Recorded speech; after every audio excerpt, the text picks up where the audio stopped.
Hello, everybody. Welcome back to Convergence. We are on MiniTerrainDomain this evening. I am not Jake. However, I am running the game this evening. This is Dungeons & Dragons 5th edition. This is going to be an ongoing campaign. This is session 2 of that campaign. This will be titled A Generous Death. Tonight is a little bit different. I don't know of very many games that have done something like this, so you'll have to bear with us. It's kind of an experiment. Because tonight, even though it's session 2, we will be starting over with a whole new group of characters played by the same players. And we will be continuing the story that we started 2 weeks ago, but it'll be 2 weeks from now. So, I'm very excited to get to this part of Arrath called Hettust, which is the cold side. It's constantly dark, very snowy, has a lot of Nordic flair to it, which is something that I really like. Huge fan of 13th Warrior, Last Kingdom, Vikings. So I'm very excited to be getting into this and throwing what I have planned at these players. But before we get started, just a couple of points of business. The first thing that I want to say is that if mature language and mature subject matter and immature humor are things that bother you, then don't ever watch a game of mine. You're going to be sorely, sorely surprised. But if those kinds of things are your cup of tea, then drink up, baby. There are partners here on MiniTerrainDomain. One of them is Jasper's Game Day. You should be able to type !Jasper in the chat, and it will give you the relevant information for that. They are a charity that tries to bring awareness to suicide prevention. It's a very good group of people that run that organization. I have had the pleasure of being a part of a couple of the conventions that they have done, and I think they have one that's coming up. It is confirmed. My people are telling me that yes, in fact, there is a convention coming up very, very soon. Thank you.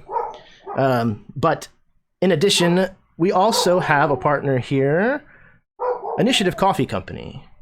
They have a mitted roast coffee you can even buy. I don't know very much about coffee at all, except that it's made from burnt beans. But you can type !Coffee and it'll give you the information about how to contact and get involved with them. And I think you can, when you purchase coffee from them, a donation of the proceeds goes to Jasper's. So, a worthwhile purchase. There's also a sponsor on the channel, and they are Talon and Claw. You can type NTD Claw, !NTD Claw, in the chat, and they'll give you their information. They make wooden RPG accessories like dice vaults and DM screens and a bunch of very, very beautiful, beautiful work over there. Go check them out. I also wanted to wish a very happy International Transgender Day of Visibility today. For all of our transgender friends out there and family, I'm happy to see you. Yeah, so stick around, and hopefully you'll enjoy the game. Okay. Also, yes, of course, as always, !Help in the chat. You matter.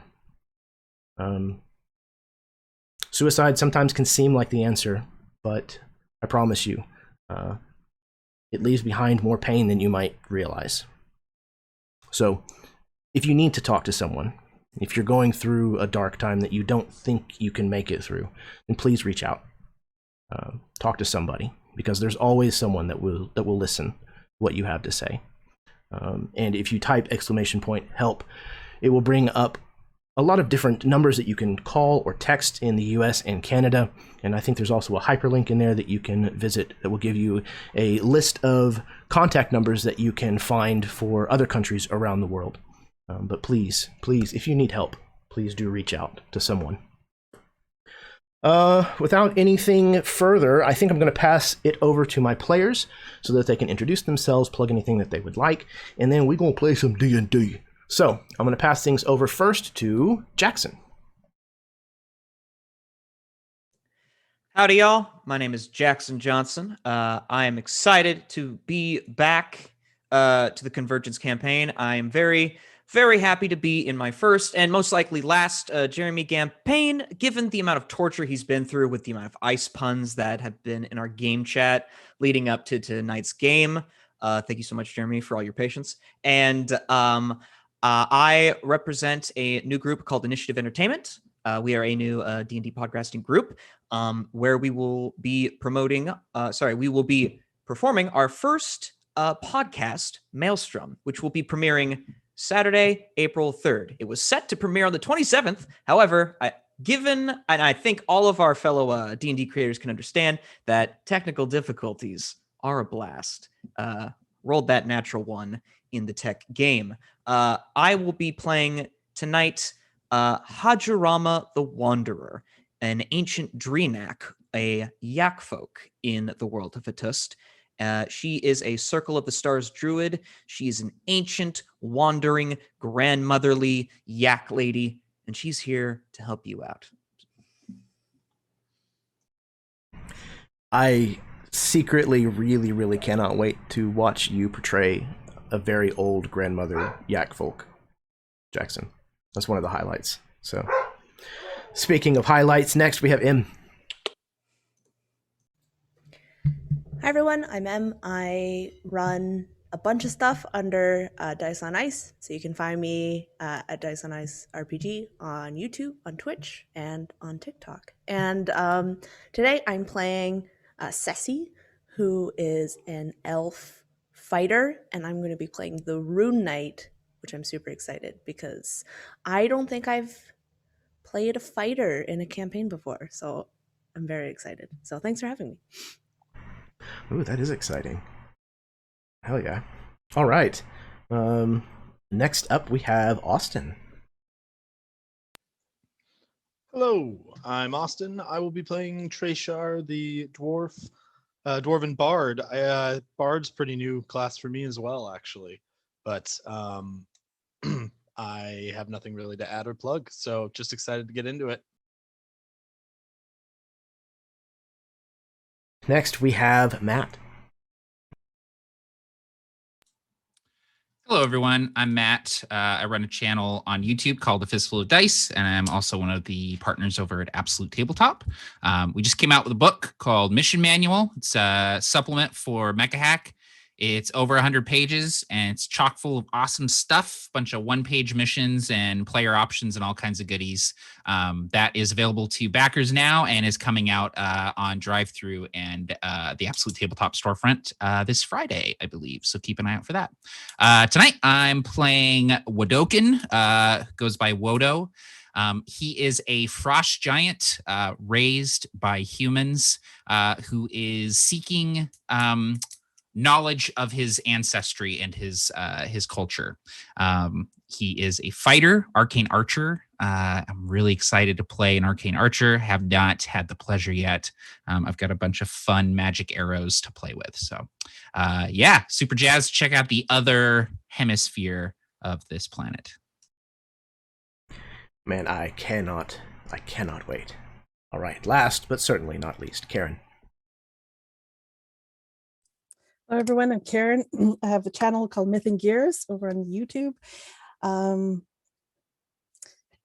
not going to plug anything there right now, but I am so excited tonight to get to play Yukiniltak, an elven barbarian.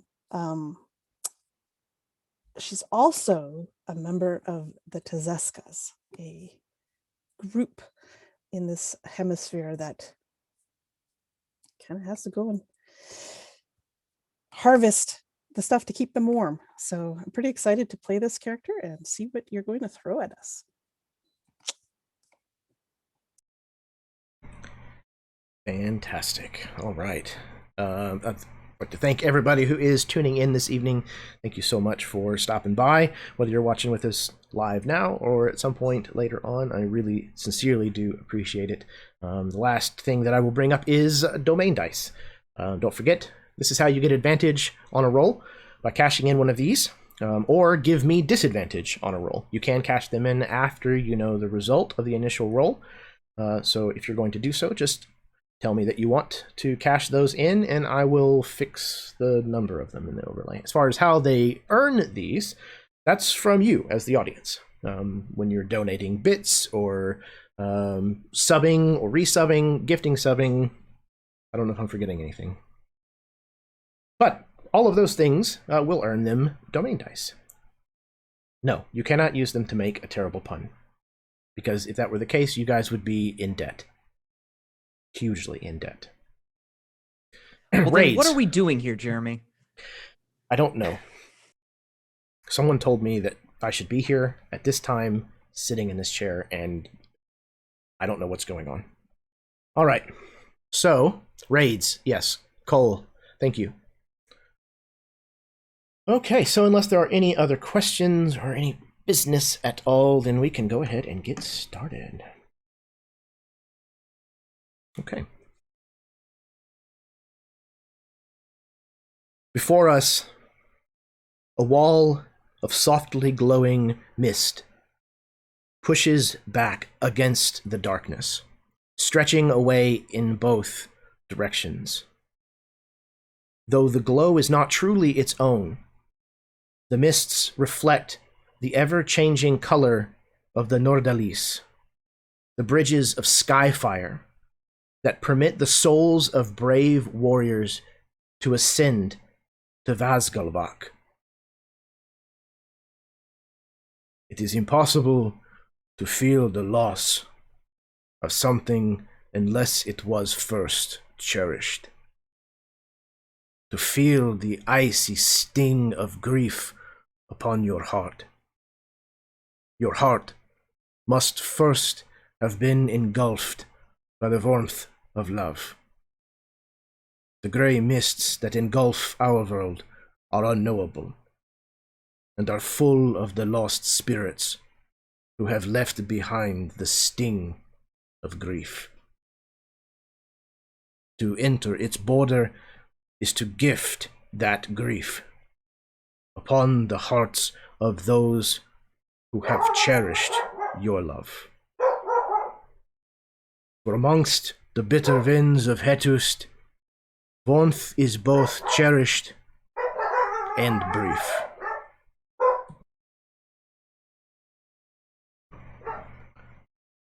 On the outskirts of the elven settlement of Kirankura, just past where the disquieting wails of the howling grounds could no longer be heard, an unlit pyre of fungal wood and Tezadorf, the height of a giant, has been built.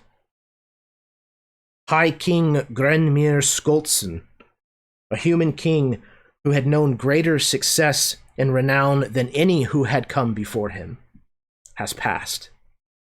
And now, many people from all over Hettust have come to bask in the warmth and bounty that his funeral would provide, and to pay their respects. It is a magnificent and joyous occasion. It is no secret that the success of King Grenmir's reign would have been impossible with his sword arm alone. Much of his prosperity and deft diplomacy is rightly attributed to his oracle, an elderly human woman named Sanafret, whose hair and eyes are as black as the deepest shadow, and whose skin is the color of Atik, the favored drink here on Hettust. High King Grenmir's children, his son Vilhail and his daughter Skala, will divide his prosperous kingdom into 2 jarldoms. It has been widely rumored that each of them want to inherit their father's oracle and plan to make their claim at this event. Each of you, if you would please, describe your character and add an element to this celebration.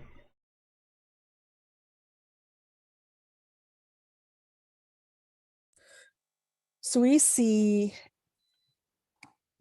a young woman, long dark hair, back in tied back in a braid, dressed in furs and warm clothing, dancing with some others in kind of not really like together synchronously, but they are all in beat together, moving harmoniously to the drum beats that are happening. And you can tell just from her body language and her face that she is entranced in the music and is feeling it throughout her body as she is dancing in the circle with the others.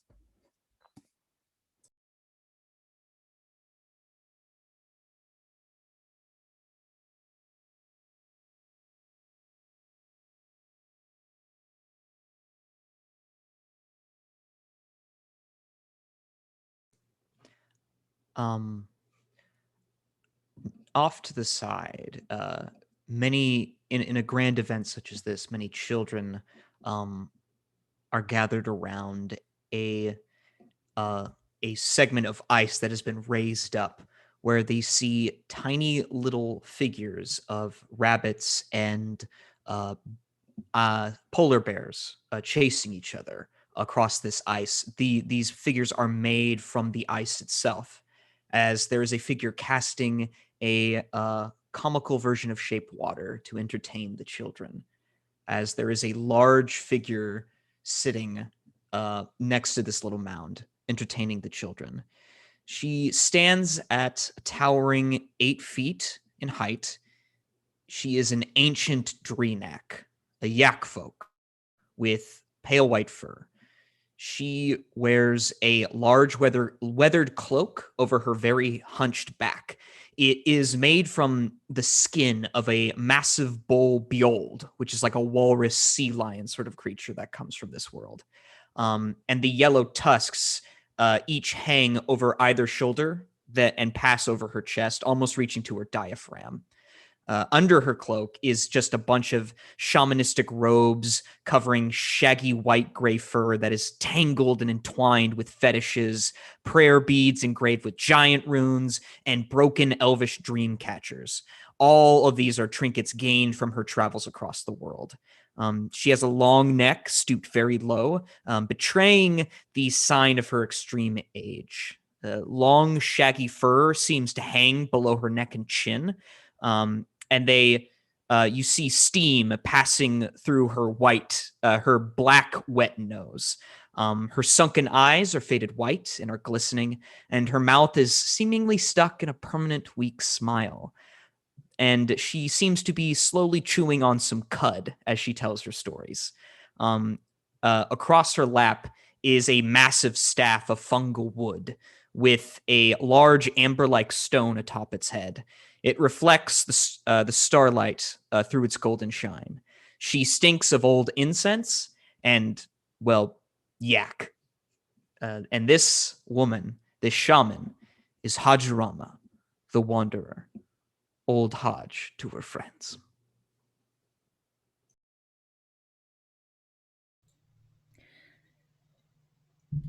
Close, but not too close to Old Hodge is Ceci, who is close enough to hear what is going on, but far enough so that the children's laughter does not distract them from listening for danger, for anything that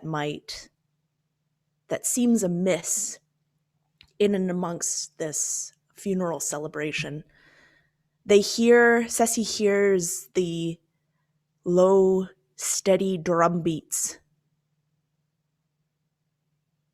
of marches that encircle the camp, whether on boat or in groups, to ward off anything malevolent that may come at such a vulnerable moment in this ceremony. And so she hears the low, steady drum beats. And unknowingly, Ceci paces their breathing to these drum beats. And they begin to tap their foot Ceci, in what they wear, very much contrasts the snow and the white and the they wear dark armor, furs, and a dark band of cloth lies over their eyes and tied in the back. Their head is down, but their long elven ears twitch at the slightest sound.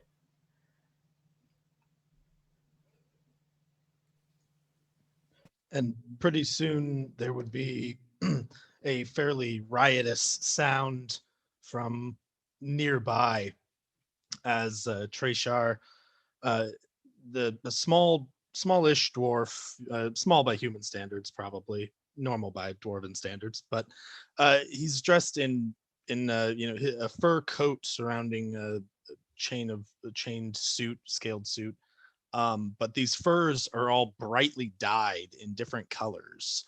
It's a patchwork of these strange colors that have been all dyed directly onto the fur with different sorts of whatever it is that people are using in this particular part of the world. But they seem to be no coordination, no eye for color. It's just a mishmash of everything vibrant and as bright as it could be. But he's found a small group of people, and he's begun tuning his instrument, but he tunes it as loudly as he can as a way to announce his intent to perform.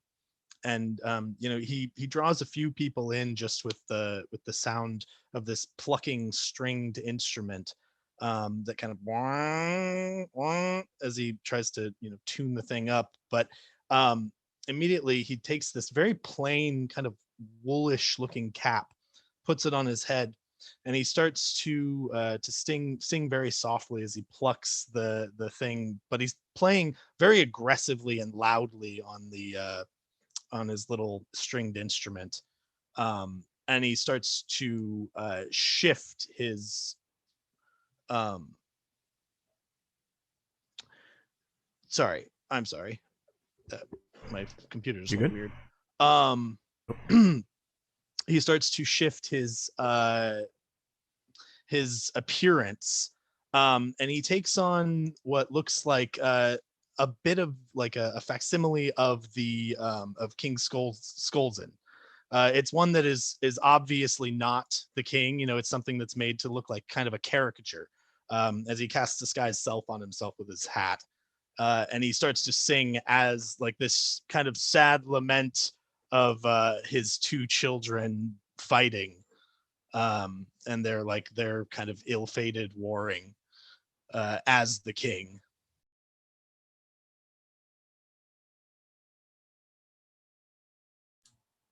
There's a massive bar set up to one side, and the bar itself is this overturned sled. These like massive sleds that people use to like haul stuff back and forth, and it's this sled that's sort of been overturned, and there's people standing at this bar, and over the bar, frozen in this huge sort of monolithic tower of ice, there's this massive like ale keg like frozen in the ice, which keeps the ale perfectly cold but doesn't freeze it. It has low freezing temperature.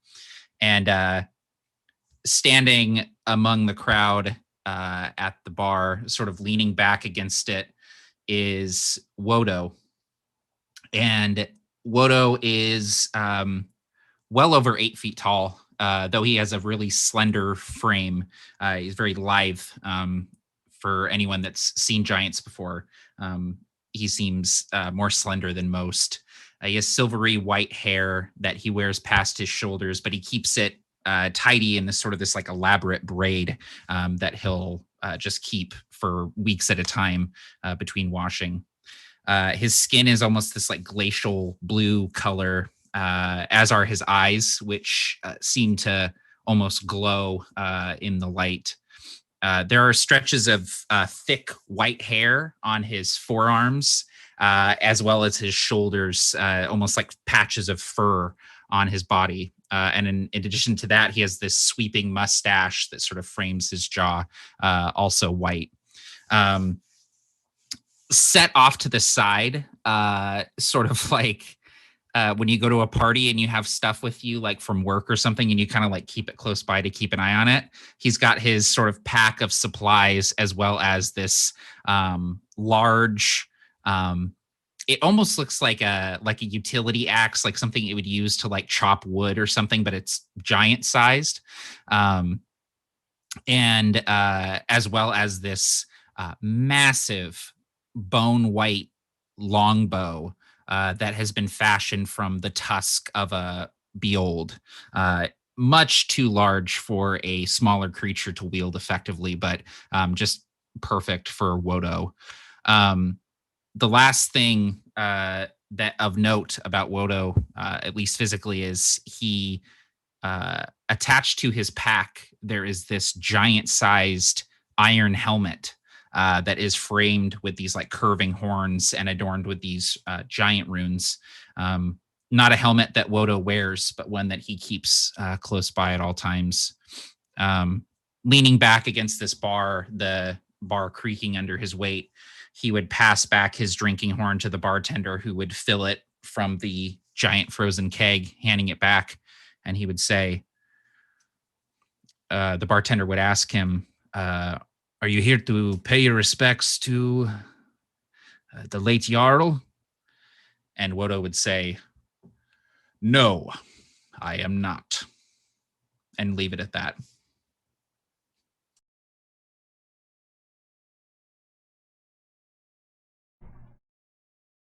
Trishar,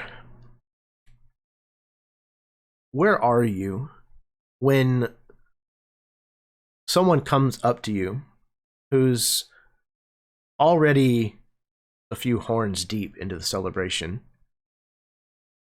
and it's a dwarf who says, play that one song. What is it? Eternal in the Mists. Play that song for me, Bard.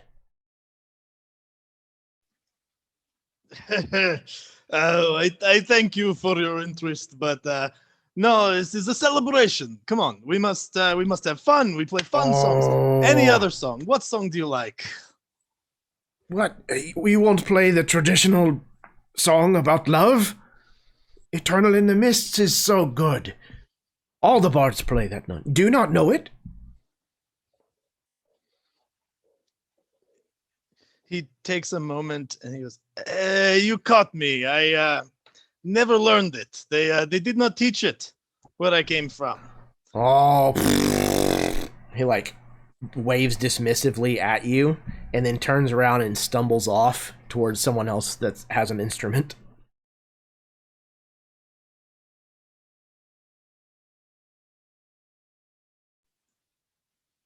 Yeah, Trishar kind of looks after him for a moment, scowls briefly, and kind of shakes it off. Like starts playing again, trying to play like a little louder this time.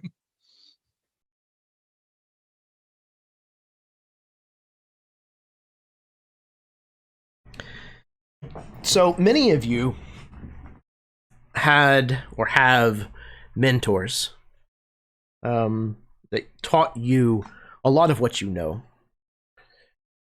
Not all of the partings were on the best of terms, but many of those mentors are here at this event.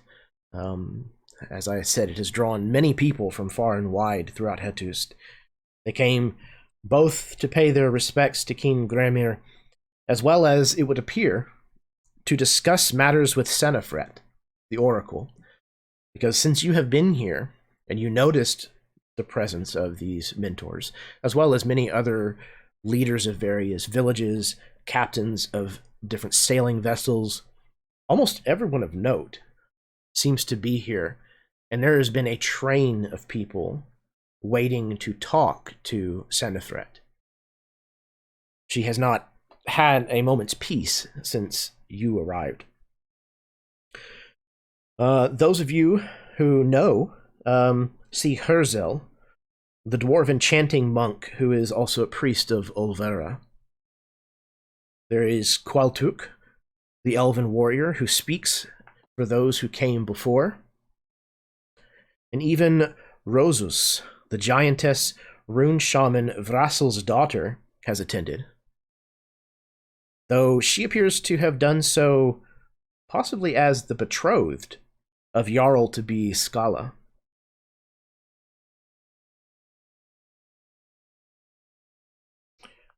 Are any of you approaching or speaking with any of your mentors or even one another as you're at this gathering, waiting for this pyre to finally be lit?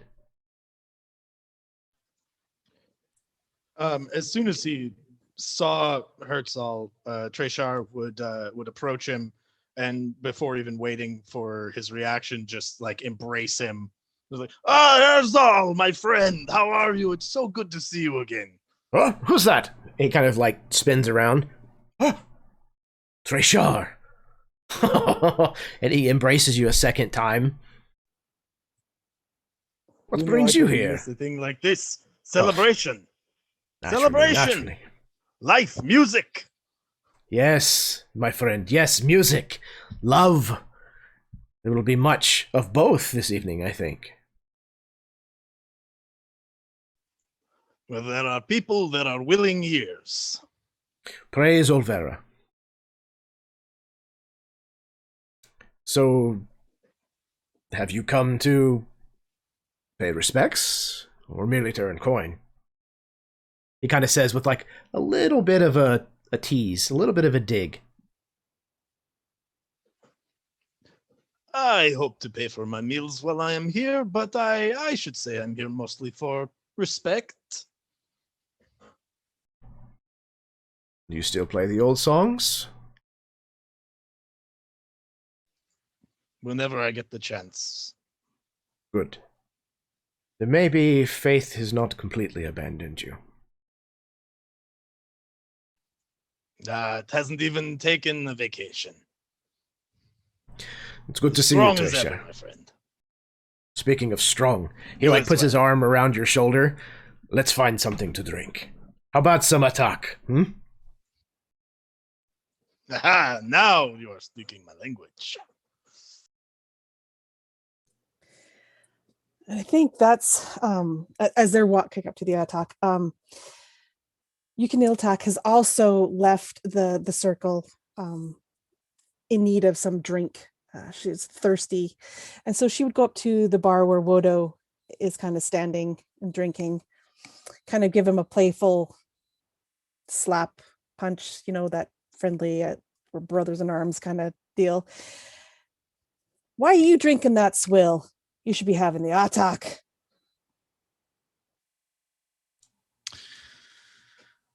When one wants to drink a lot, attack is not the way to go.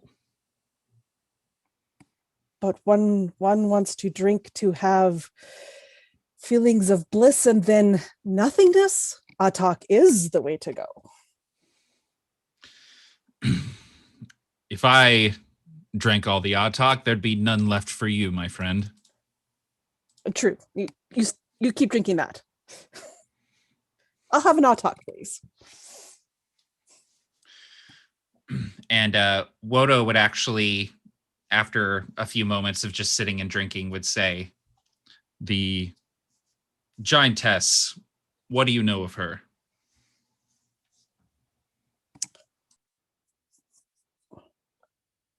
Yuka would look at you kind of puzzled. Well, actually, I don't know much about her. Which is odd. Why do you want to know? I've long wondered what the runes on my helm say. Might be worth it to ask. Well, why don't we go do that? Come on. What's she going to say? I just don't want her to assume that I speak giant or know anything about giants, really.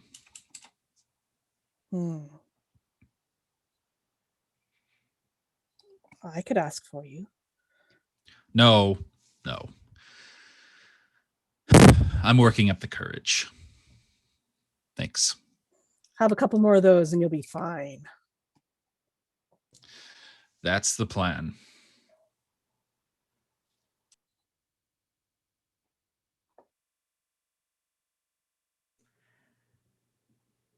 I imagine over at the where old Hodge is, she turns to the kids and says, "And that's where I learned to speak giant." And then she laughs at the children, and then she looks over and sees how Senefret is still having a long line and wants to get over there. And she goes, all right. I'll tell you one more story, but then I promise I have to go. And she says, did you know, children, that the world of Hettust was not always covered in dark? Oh, no. There was once a beautiful sun that passed over every so days, and it took great pride in its speed. However, there was one who took more pride in theirs. And through her water, she conjures the ice image of a rabbit. And she says, the rabbit, arrogant in its abilities, challenged the sun to a race across Hettust. The sun agreed, and they raced. And in a stirring upset, the rabbit won. The sun grew so embarrassed that it left our lands and has never returned since. All the other races got so mad at the rabbit that they attacked it and split its lip. And now the rabbit runs forever, being chased by every creature that walks in this land. And then she'll look and go, Sassy! Sassy! Ceci just takes a step forward. Can you get these kids away from me now? I have to go talk to somebody. Ceci gives you like this look, like just tilts her head.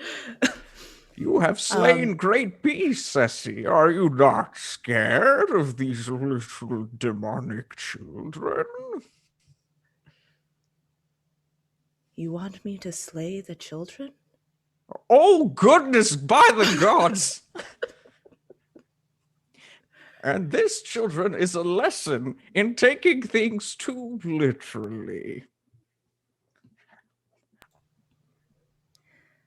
She just looks down, like, at the children who might have been close to hearing them and hoping that that is enough to, like, get them to scamper off.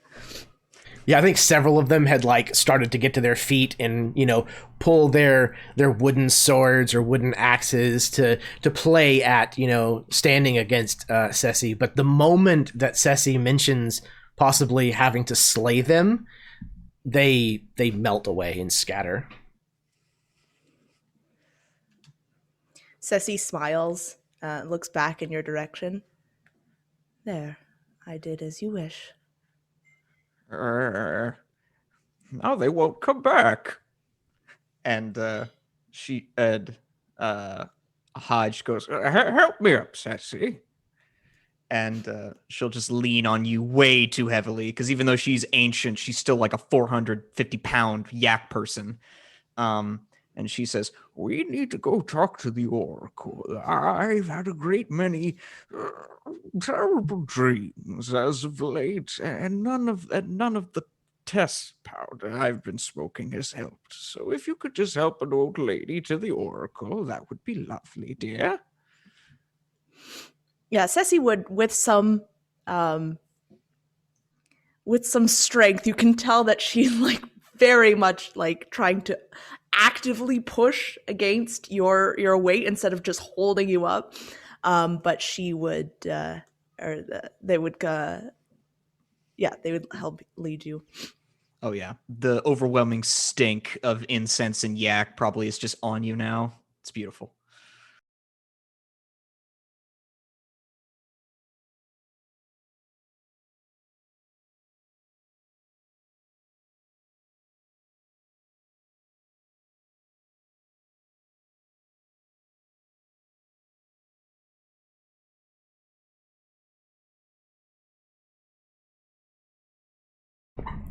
So, the five of you have gathered, and at these kinds of events, there's always a lot of bravado on show. There's a lot of people who have come, as I said, village leaders, jarls, ship captains, warlords, and all of them arrive with their individual bands of warriors, all of which are armed and armored. It's not unusual at all, even to a peaceful, supposedly peaceful situation like this funeral. And there's a lot of people who have too much to drink, or showing off too much, beating their chest a little too loudly, and challenges certainly arise. So there's a lot of brawling that happens, but fairly low-key. Usually weapons are not drawn. Most of the time the two end up sprawled out on the ground in the snow and the mud at some point, and then end up back inside drinking with one another. But what is one situation where each one of you might find yourself nearly on the receiving end of one of these brawls?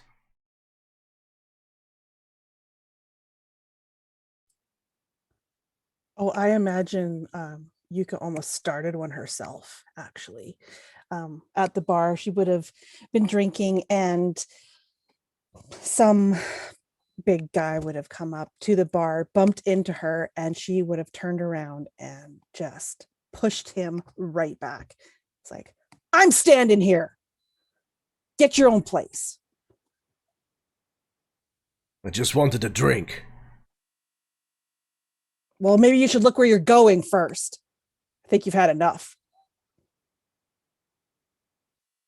Maybe you shouldn't stand so close to the bar, small one. Maybe you shouldn't talk so much and just keep moving.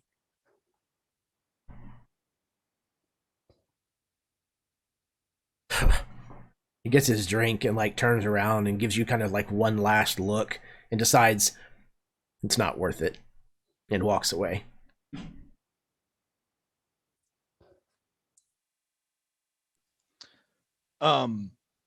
After a few drinks with Herzl, Treshar starts to, as he always does, sing songs and try to entertain those around him that can hear him.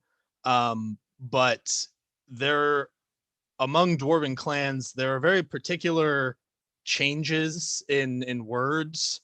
And so, singing a song that may be totally acceptable in one group might be like, it's like the, have you ever heard the Lord's Prayer? There's multiple versions and people get upset. Some factions get upset if you use different versions, and it's kind of like that.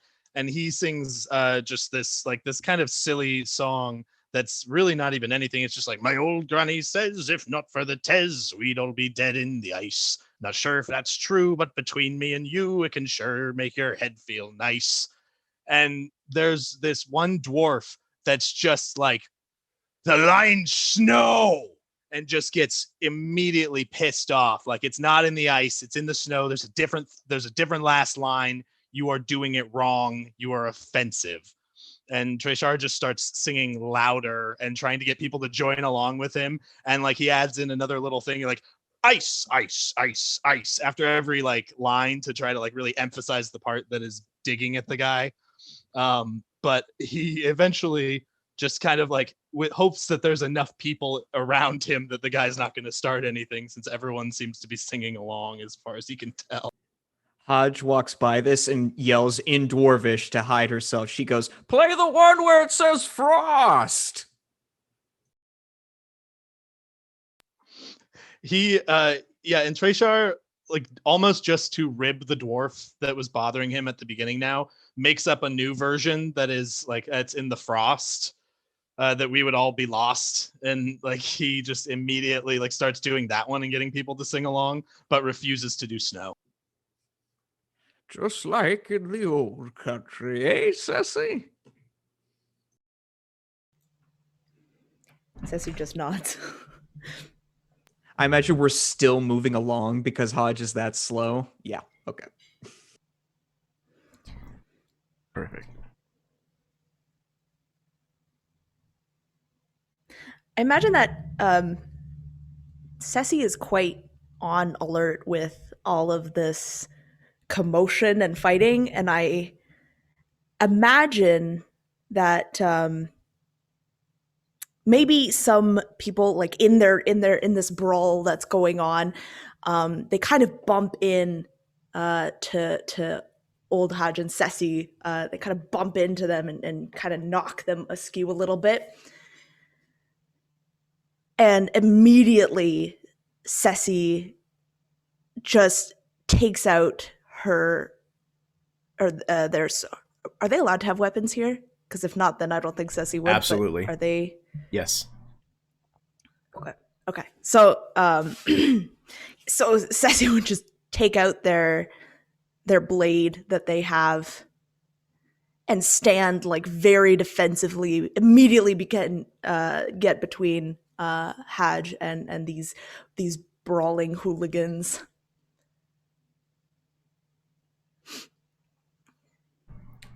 I think the moment that a blade is unsheathed, the brawling kind of stops, and they both kind of turn and they look in your direction, and kind of show no contest and kind of start to back away. Sorry.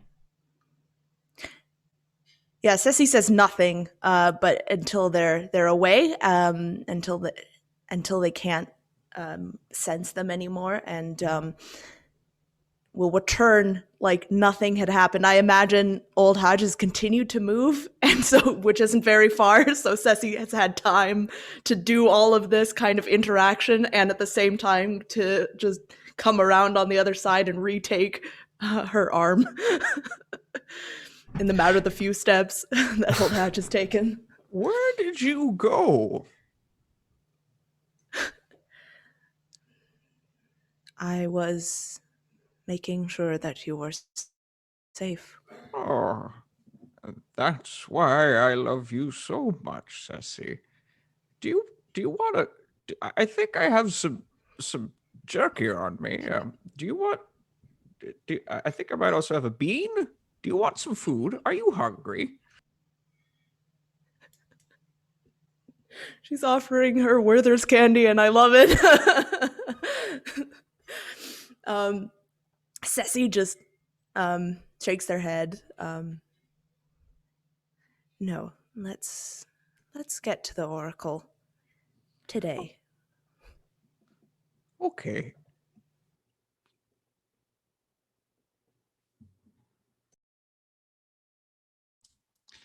Wodo at the bar, he's swirling the last foamy dregs of this ale in his drinking horn and watching the giantess from across the room, and he goes,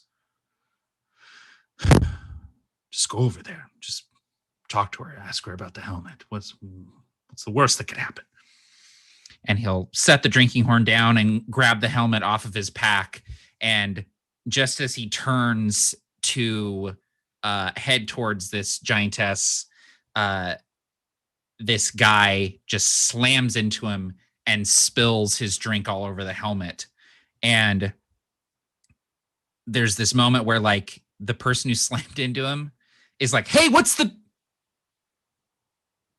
And then like just looks up the entire height of Wodo.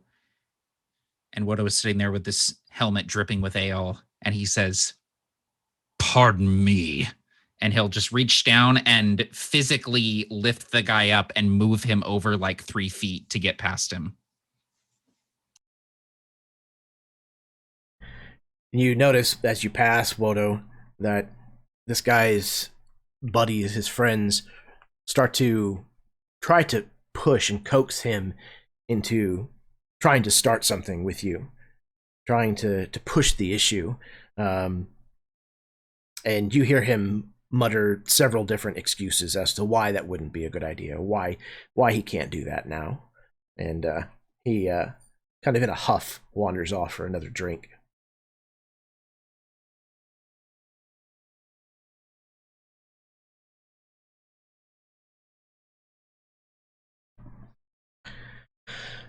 Okay. So I think eventually, as the night wears on, the pyre still has not been lit.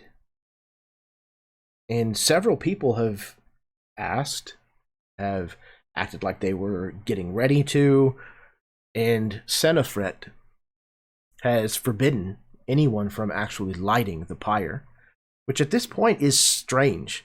I would think all of you would have realized at this point that that's a fairly odd thing to wait on.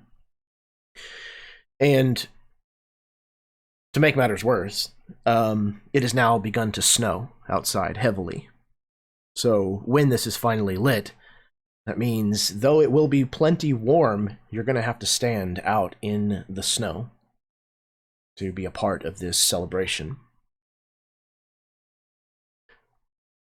The line has dwindled down, and finally, Old Hodge and Ceci have reached the end of the line, and Senefret turns and looks towards Old Hodge, and you can see a small light kind of come up behind her eyes, and she extends her kind of gnarled, bony, knuckled hands in your direction and beckons you forward, Hodge.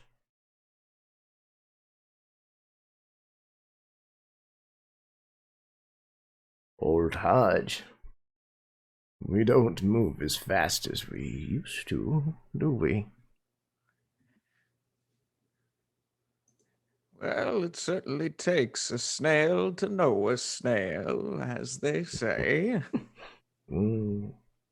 I see that, like your horns, your tongue has not become any less sharp. It is the only thing that hasn't frozen over. Come here, old friend. And it is good to Hodge see brings you. her in for the big ol'.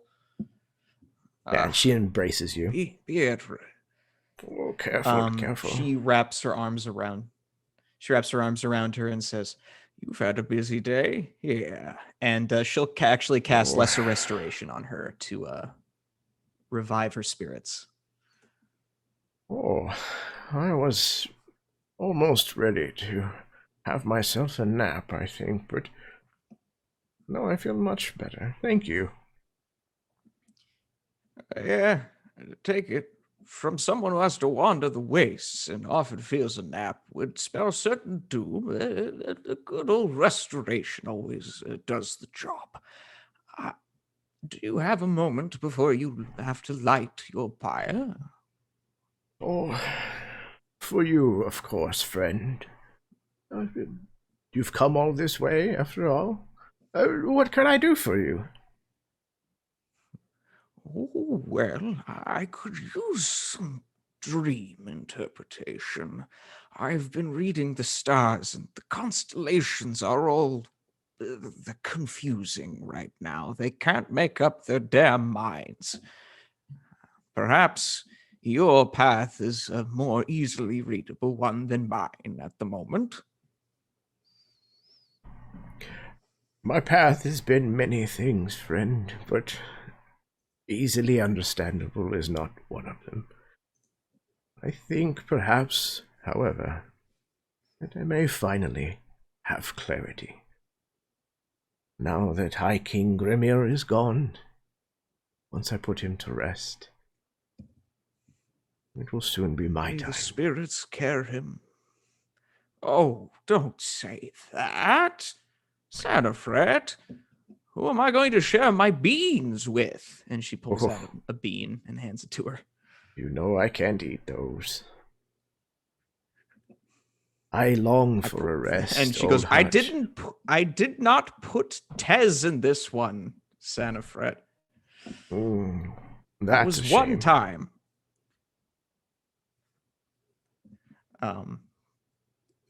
Hodge will kneel down and go, You seek. I know your time is drawing to a close. I understand. As is mine. she takes Sanafret's hand and says, Oracle,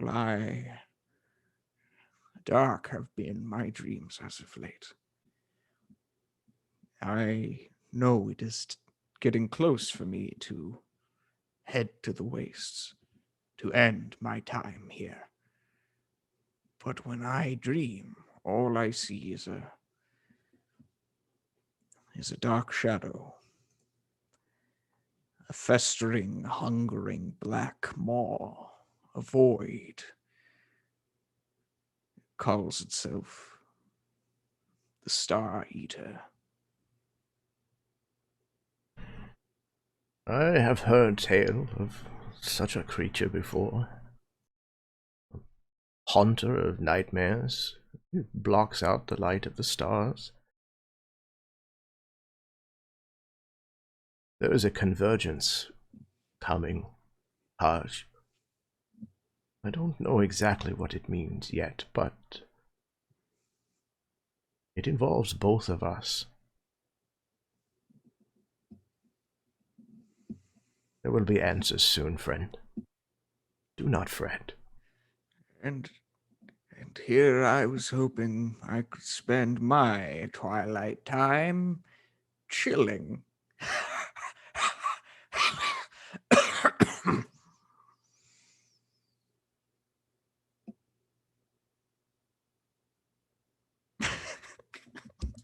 We broke Jeremy.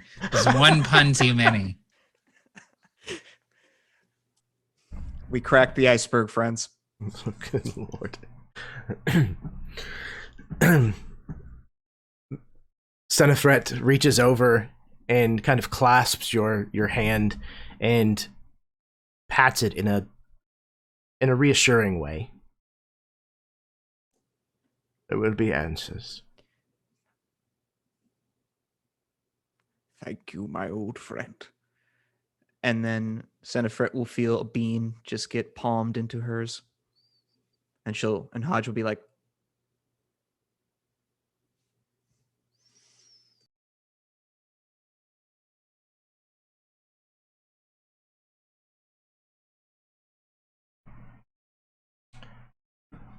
All right, old Hodge pushing her dope.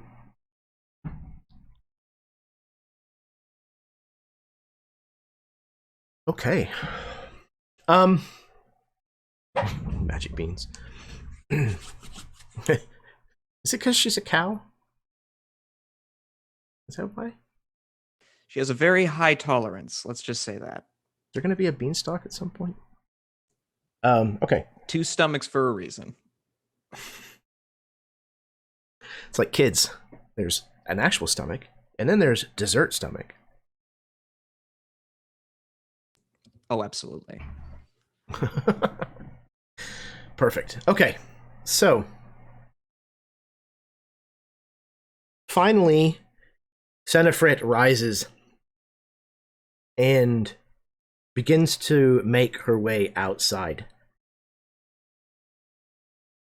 You hear the murmur go up amongst the gathered crowd here that it is time.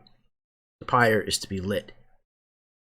High King Gramir will be finally sent off along the Nordalis, the sky bridge that will take him to Vazgalvak, where he will rest, no doubt, in the halls of his ancestors. The horns are blown to announce the beginning of the celebration, and everyone begins to gather outside despite the dark clouds that have started to gather overhead.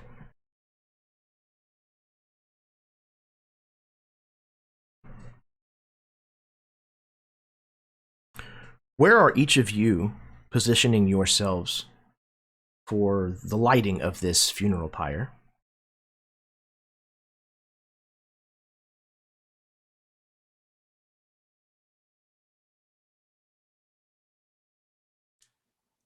Wodo would have nearly made it to that giantess as the horns are blown, and the giantess kind of turns and starts moving outside, and Wodo just goes,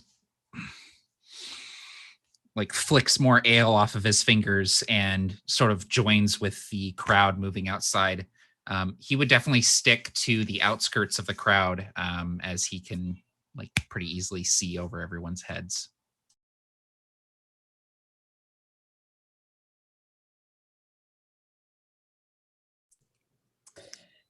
Yuka's been kind of pacing, getting a little bit impatient with the fact that the fire hasn't started yet. It's cold and it should have been started like hours ago. So she's getting close to where the supplies are to start, because if nobody else is doing it, she's gonna. And then that's when the drums would have started and the horns. So she's right up there, right up close. Trishar would probably try to be near wherever the people like performing religious rites and the ceremonial duties are, to either support them with chiming in with music or a prayer of his own. Hodge will be wherever Ceci takes her. Ceci is going to take her so that Hodge can have like a good view, but she wants to stay away from Roses, who wherever they think that Roses is or would be, they want to steer away. Does Hodge notice this behavior from Ceci?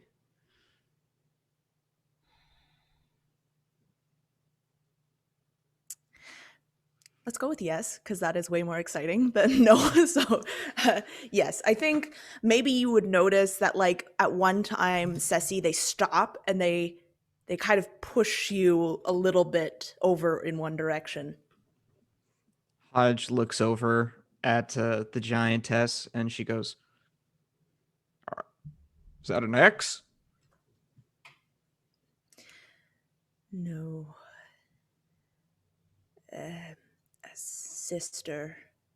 Family issues. That's your sister. We should go say hi. That's not a good idea. I think we should. Let's go. And Hodge is going to try to waddle over to Roses and like drag Ceci with her. Oh boy. Ceci begins to just, but I imagine for some reason old Hodge is actually quite quick at that. Oh, Hodge is definitely quick when she needs to be, for sure. Yep. So I imagine before Ceci even gets to make any kind of big attest to this, we're already right in front of where Roses is. So Ceci is going to step behind Hodge and keep her head down. Hello.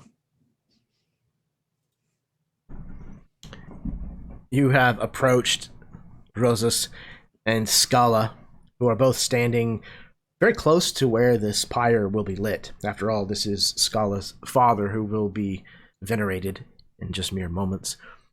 As you approach, and it's obvious that you're speaking to Rosas, the giantess will look at you, old Hajj, and say, "Welcome, revered one. How are you? We're about to get started, so I hate to be rude, but could you make it fast?" Oh, nothing too major. I just wanted to wish you both a very great congratulations. The stars, I've been reading the stars all week, and they have blessed your union. Congratulations. Hodge is lying out her ass about that. And she is going to try to turn around and look for Ceci. Now, I brought an old family friend here. Where, Ceci, where are you? Ceci just like steps back, and she's gonna step out. Head is still down. The giantess's expression completely changes when she sees Ceci. Ceci. I didn't expect to see you I'm here. sorry for your loss. You're speaking to Scala? Yeah. Mm-hmm. Yeah. She kind of hangs her head and, yes, we have both lost parents recently. It's very hard. She says as she reaches out and takes hold of Rosas's hand. Now, you haven't heard of Rosas losing a parent anytime soon. But you do notice Rosas has a familiar-looking satchel slung over her shoulder, kind of beneath the furs and cloaks that she's wearing. It's definitely one of Vrassel's bags. One of the bags that she would carry her stones in.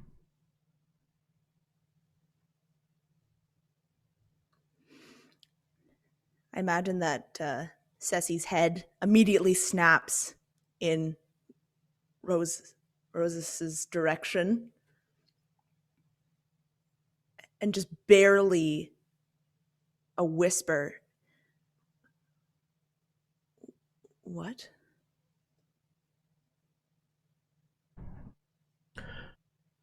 Rosas looks at you and gives a confirming nod of the head.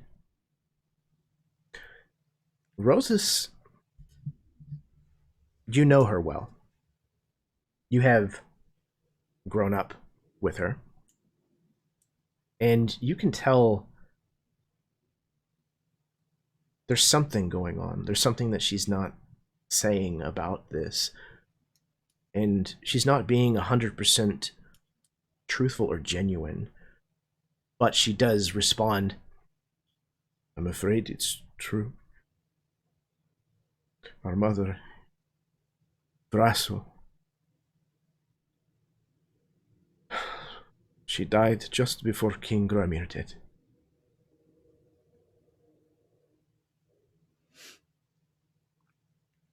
You would have known if you had been at home."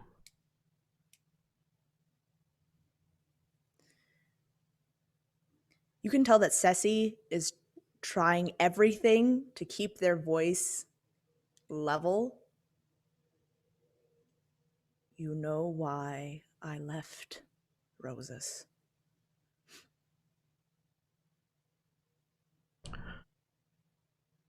You still could have sent for me. I wrote many times. You knew where I was. Yes.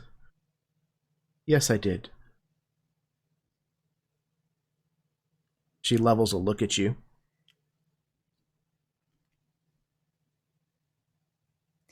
Ceci's fist clenches,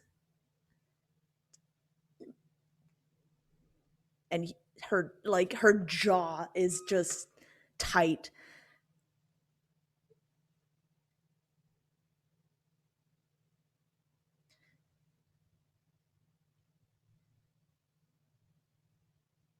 She's going to walk away. Maybe the first time that that they've probably walked away from Hadge's side, like in like a setting such as this, but they just turn and walk away. The giantess kind of wipes at the corners of her eyes, though, Haj, you saw no tears. And she turns to Scala, but says it loud enough that Hodge can hear as well. She was always so emotional.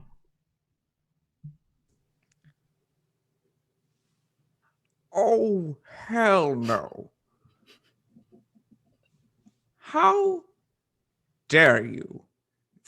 What? Not even letting your own sister know about her mother's passing? How dare you? How dare you? By the way, that whole thing I said about the stars blessing you union, bullshit. I made it up. Fuck you. And she walks off.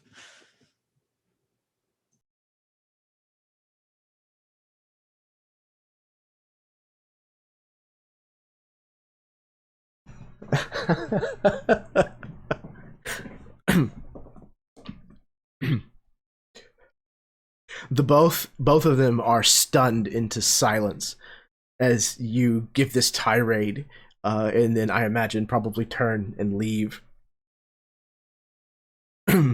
Neither of them were expecting that dress down, especially from a decrepit old Drinak.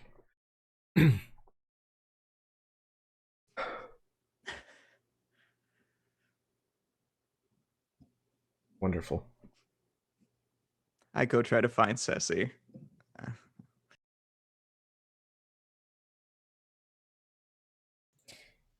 Yeah, they haven't gone far. So I would think it's easy for you to find them. They're not into the crowd or anything. Hodge will not say anything, but she will stand by you and just knowingly put her hand around your shoulder. Not saying anything, but conveying a sense of, I'm here. If you want to talk, I'm here. But if not, I can be quiet, but you are not alone.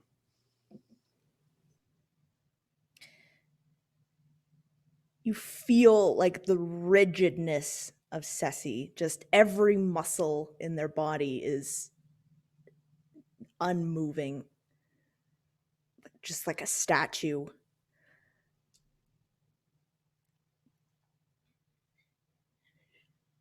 She's lying.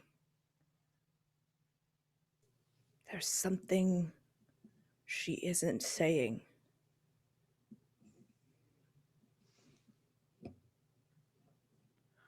Well, whatever she's hiding, I know you can figure it out. And you don't have to do that alone, Ceci.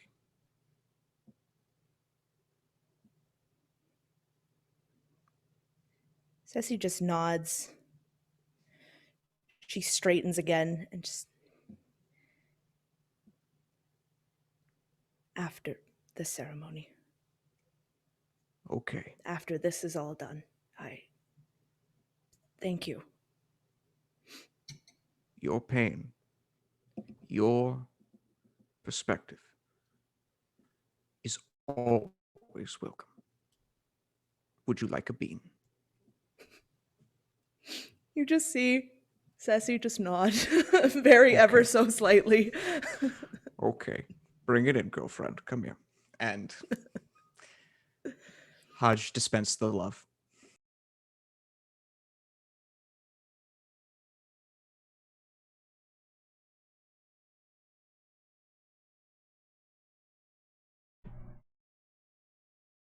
as all of you have gathered around outside this pyre, the mood that you're feeling running the gamut, whether it's grief for the old High King, grief for someone else, or maybe just trying to pass the time. You notice that the Oracle has risen up and stood beside the pyre as if she were going to address the crowd. But several minutes have passed, and she still hasn't. She just stands there, staring at the sky, looking at these dark clouds overhead.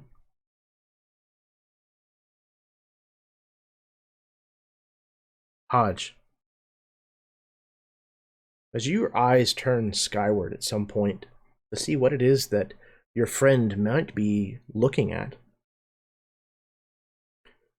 you notice that there's only 2 constellations in the sky that you can clearly see still through these dark clouds. Those 2 constellations are the Mother and the Father.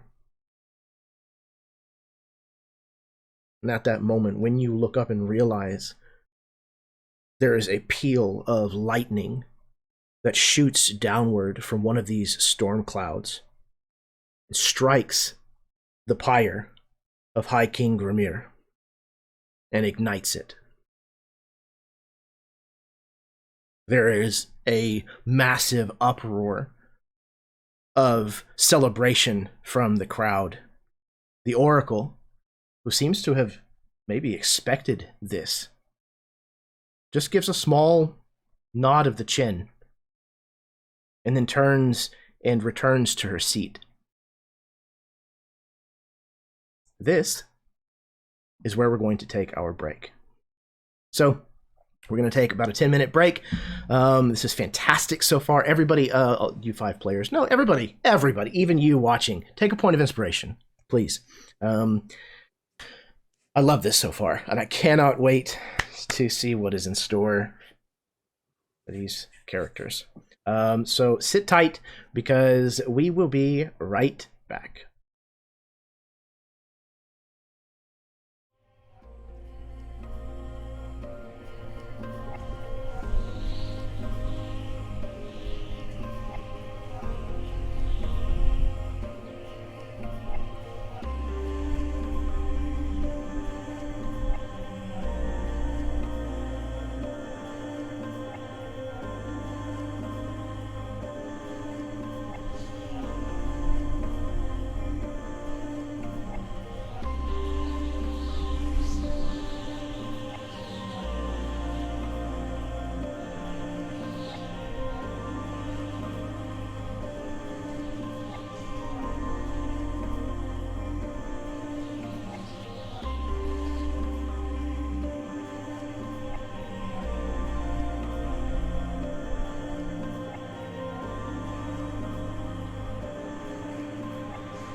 Hello, everyone. Welcome back from our break to the second half of Session 2, A Generous Death.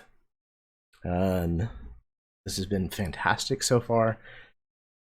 I cannot wait to... Oh, shit, we just got raided. Welcome, raiders. I'm going to give you guys another domain die real fast before we get back into this. Boop, boop, boop, boop. 12 domain dice so far. I need to start having you guys make rolls, I guess, so that you can use some of these. All right.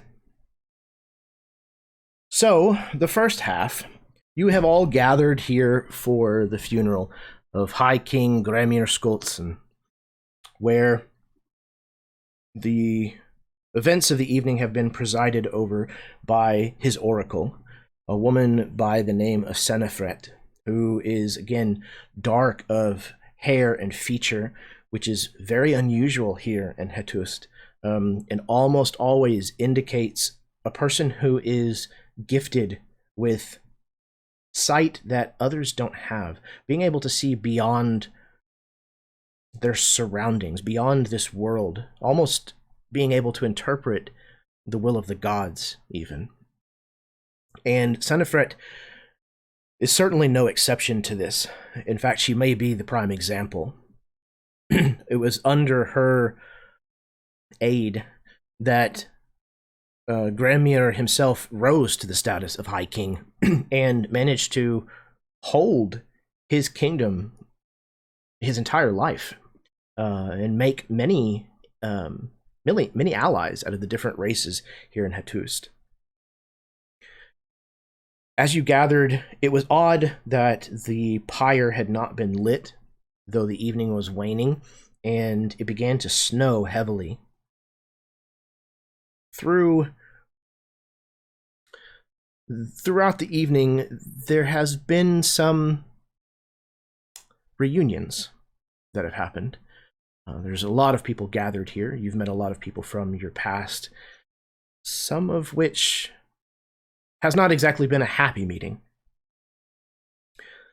Bad news has been laid at the feet of at least one of you. Horrible news. And before you can even begin to process this, a bolt of lightning has struck down from the storm clouds that were gathered ahead and have lit the funeral pyre of High King Gramir, finally. The oracle, who seemed to almost have expected this to have happened, has now taken a torch, a piece of fungal wood, lowered it into the pyre of the High King, lit it, and is now making the trek back to the long hall, where she will use this torch to light the central hearth that will keep those inside warm for years and years to come. She is making her way down from where this pyre has been built, kind of on the top of a small, like, outcropping of rock that kind of looks over most of the village, the elven village here. And she has the torch held above her head, walking past. She makes certain that her path brings her near the Drynak Hodge. And as she comes near you, Hodge, she reaches out a hand and places it on your forearm and says, "It is almost time, my old friend. Stay close at hand."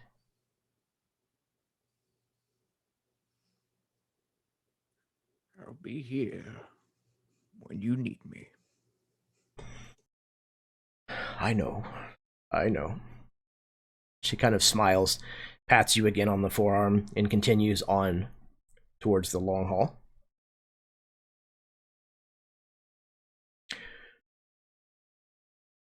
It is not long before she has entered the long hall and relit the hearth fire there,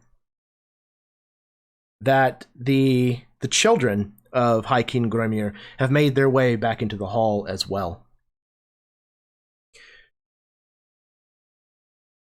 His son, Vilheil, has stepped forward, and as the crowd has kind of like died down to a murmur, he announces,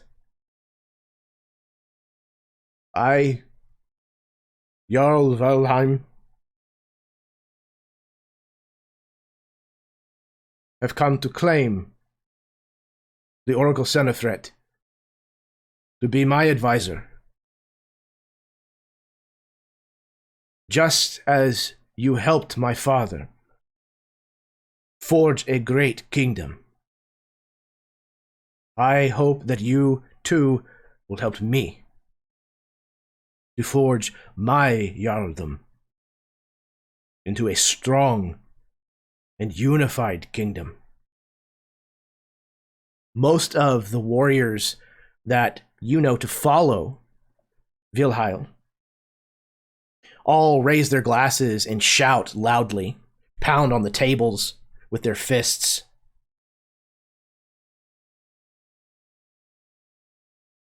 His sister Scala steps forward, and she raises her hands to bring the crowd to a hush once again. And she says, I am Jarl Scala. I think we have had the king long enough. Senefret will serve me as my oracle, as I become High Queen. Several of her warriors pound the table and raise the drinks. But those of you who are close enough to hear this exchange understand that her wording is troubling. The High King's kingdom was to be split into two jarldoms. Neither would be king nor queen. But it sounds like Scala has announced that she has intentions of not simply remaining as a split kingdom. She has made it very clear that she intends to ascend to status of High Queen.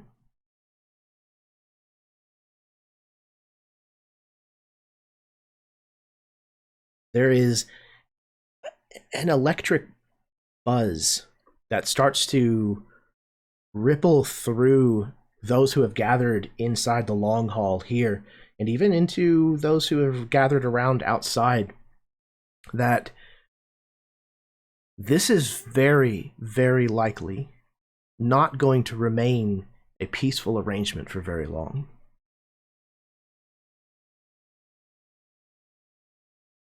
In the immediacy of these two announcements, is there anything that your characters are doing, anyone that they wish to speak to before anything else might happen? Wodo would find Yuka in the crowd, move to her side, and sort of bend down and say, we should probably make haste to leave. Where is Treshar? I don't know. How about you look for him? I'm going to find Qualtuck. I don't want him in this. He's too old and too weak. If fighting breaks out, he'll just get hurt. I'll meet you outside. Outside. I'll find Treshar. And with that, Yuka would go towards Qualtuck and try to find him. Trishar is a fairly loudly dressed dwarf, so he's probably not hard to spot. He's got, somewhat more garish furs than most.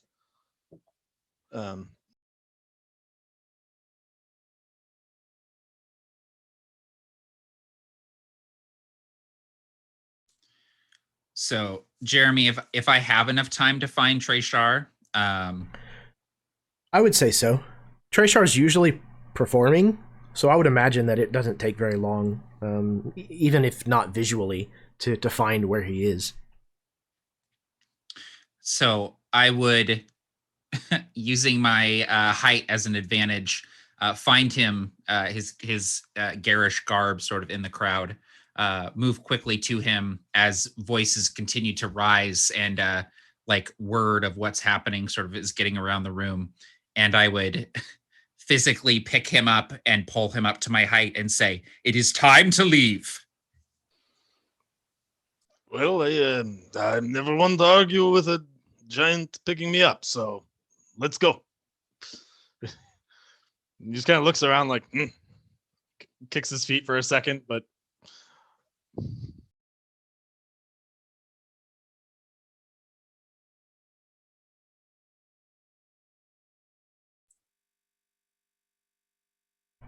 Anyone else?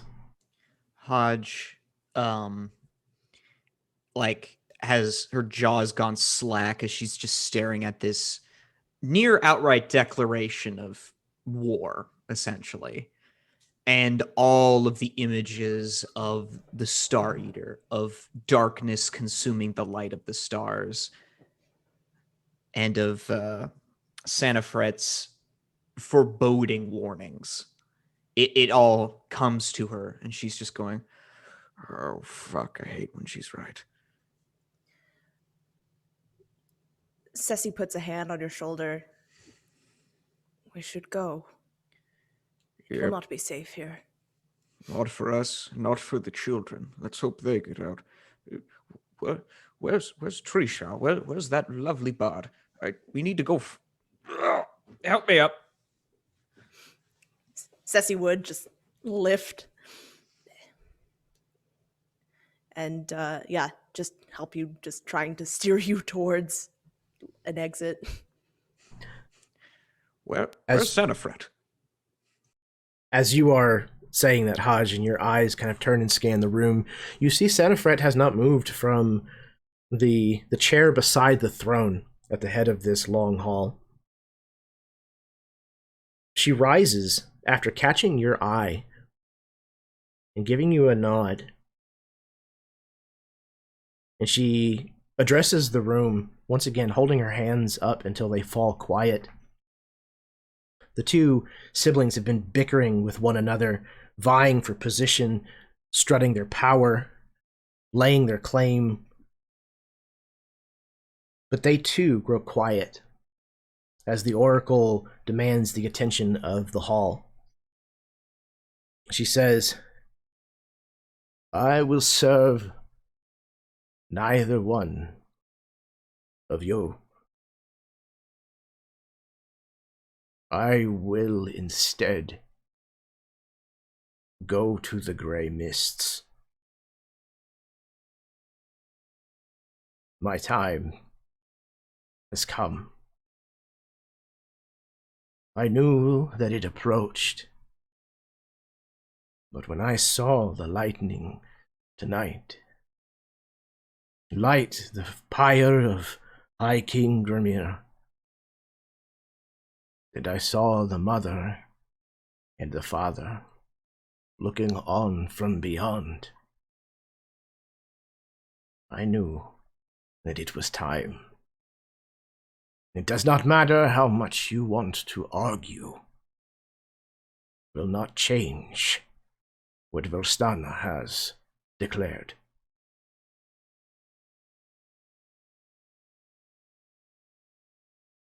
Hodge, it is time." She descends down from the dais where the throne and her chair are and begins to make her way towards where Ceci and Hodge are. We should go.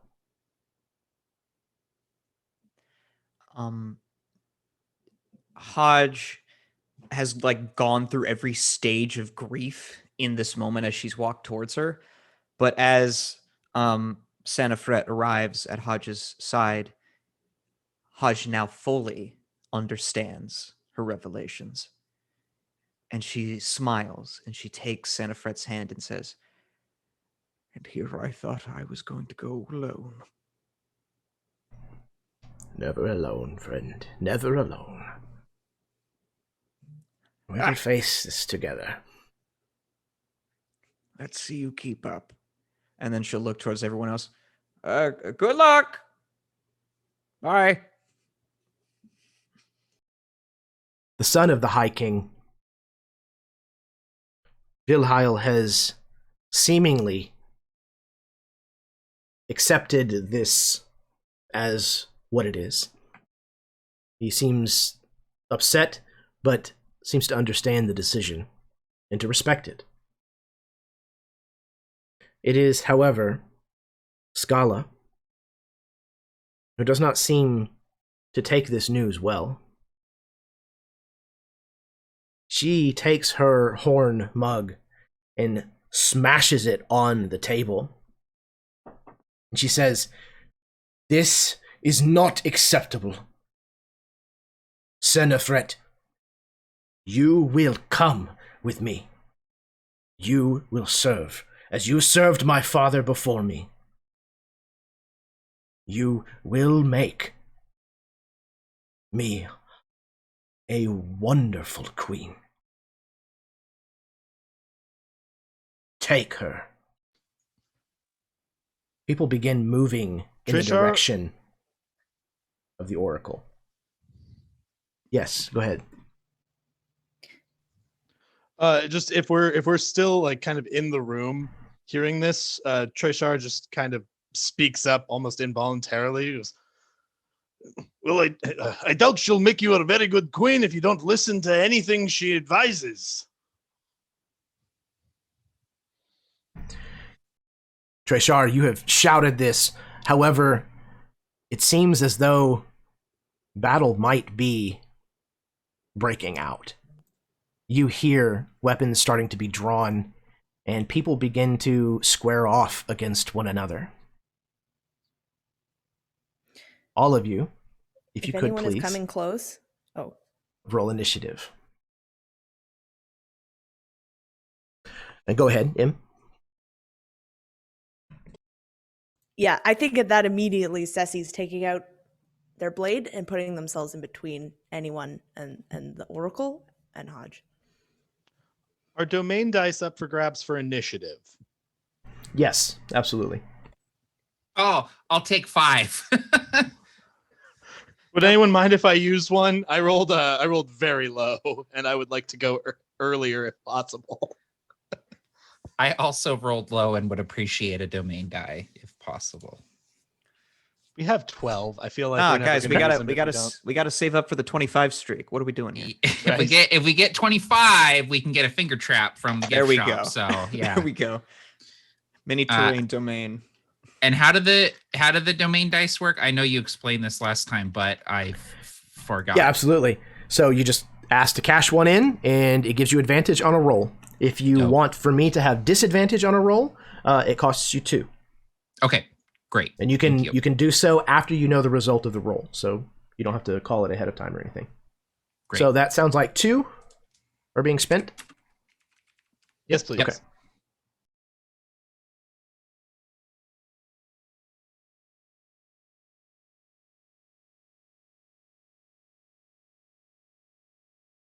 Okay, hang on. I gotta do. Oh, here we go. Boom, boom. All right. Initiatives. What do we have here? Yuka has a 9. Haj has an 11. Ceci also has a 9. Ceci and Yuka, could you both roll a d6 for me, please?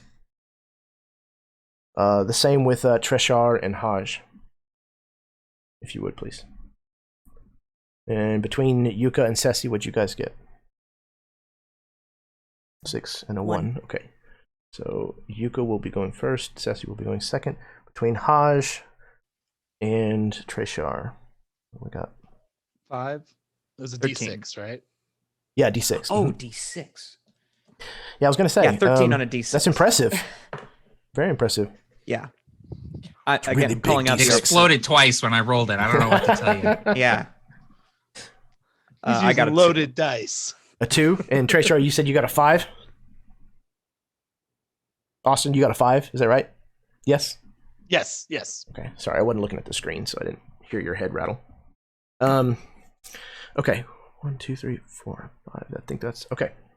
So, the very first to act, maybe surprisingly, I don't know, is Wodo. Oh, okay. Okay. So I still have Trashar with me. What are the obvious enemies here in my vantage point? Like, I know that people are squaring off, but I don't necessarily want to just start shooting arrows into the crowd. Sure. So you can see that the Oracle is kind of at the doorways to the long hall. And with the Oracle are Old Hodge and Ceci nearby. And it would appear that there are several of Skella's warriors who are making their way to try to physically apprehend the Oracle. So if you believe the Oracle to be a friend and an ally, then I would say that Scala's men definitely appear hostile. yeah, definitely. So what I would like to do is if the bar is within 30 feet of me, I want to carry Trashar over to the bar. I still have him. And I will just step over the bar and put him behind it as well. So we have this kind of like half cover situation. And then I bring out this Behold bow, grab 2 arrows from the quiver, and draw back with 1 arrow, holding the other one in my hand. And I'm going to fire 2 arrows at the armed people that are approaching the Oracle. So first attack is 10 on the die, plus 9 is 19. Yes. Second attack is 9 on the die, plus 9 is 18. Both will hit. And these are at Scala's warriors, right? Yes, yeah, the ones Okay. that are like kind of making a beeline to the Oracle, yeah.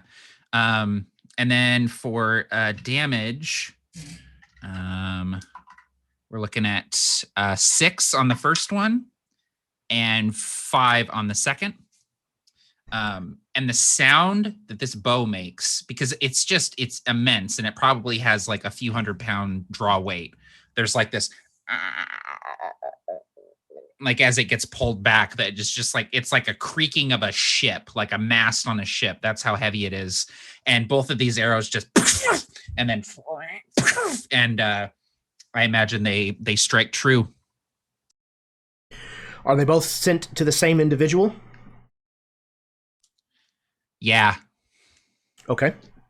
And what was the total damage again? It was Whoever's in the front. okay. It was I'll say it was what like did I 18 roll? I points think it was total? 7 on the first one and 5 on the second or something Okay. like that. 12. Roll it back. All right. Okay, so both of these, what I imagine are enormous arrows. They're probably closer to like a ballista bolt. Like peg. Yeah, this. it's like shooting a javelin out of a longbow, essentially. Absolutely.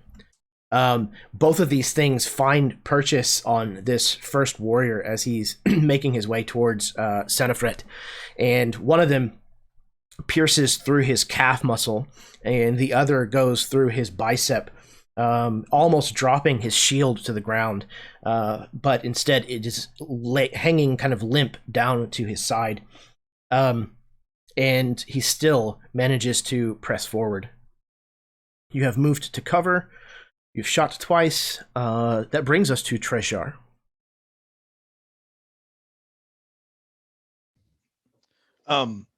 So peeking up over this counter, which I imagine is much taller to Trishar than it is to Wodo. It's a little harder to see over. But hoping to see, I want to pick a point that's about halfway in between.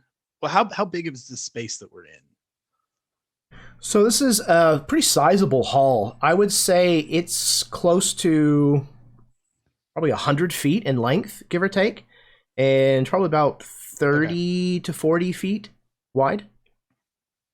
How close is oh gosh, I'm gonna get Sanafret to the door? Oh no, did I just lose? No. There was just okay. a huge mass of stuff going on in the chat, and I'm going to need somebody else to sort out exactly what that was. I think we have 50 domain dice now. It's a bunch. I have no idea what Oh my god. Staffin just dropped, but it was a lot. So yeah, Staffin somebody just dropped 20 subs. 20 subs. Good Lord. gravy. Thank you, Staffin. And then we had a That's raid. incredible. I think I got the raid already, but I owe one because we rolled over 500 bits as well. Okay, your question. Yes. Sure. How close was Sanafret to the door? To the In exit? my mind, she's like within 10 feet of it. Within, walking distance. Okay, then I want to basically center this maybe like 5 or 10 feet closer into the room, a little further away from the door, but closer, with about 5 feet away from her. And Trishar will pick out a quiet, like starting quiet again on his instrument, but he'll strum it, and this sort of waving light sort of emits from his instrument and streams towards this place and it starts to fill up this area as he sings, "Listen, dear comrades, no need for alarm. Lay down, cease needless violence, lay down your arms," and casts calm emotions, trying to create enough of an opening for them to shove their way out of this building.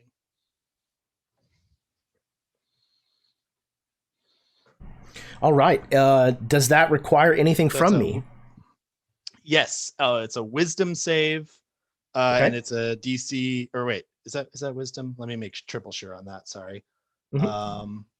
Charisma save. Sorry, charisma save. Ooh, a charisma save. Yikes. Okay. And yeah. What is the And area it's of a effect? 20-foot radius. Okay. 20-foot radius sphere centered on a point. Okay, and you centered it on the open doors? So that basically like a little in from the doors, so that it would hopefully Mhm. affect more of the people inside. Okay, perfect. All right, so I'm going to say that because there are half a dozen of these warriors, there's half a dozen of them, Scala, and the astute would also notice that Rosas seems to be preparing to join the fray as well, the giantess. So I'm going to say that this will catch 3 of these warriors who were kind of moving in to grab the oracle. So they're going to make charisma saving throws.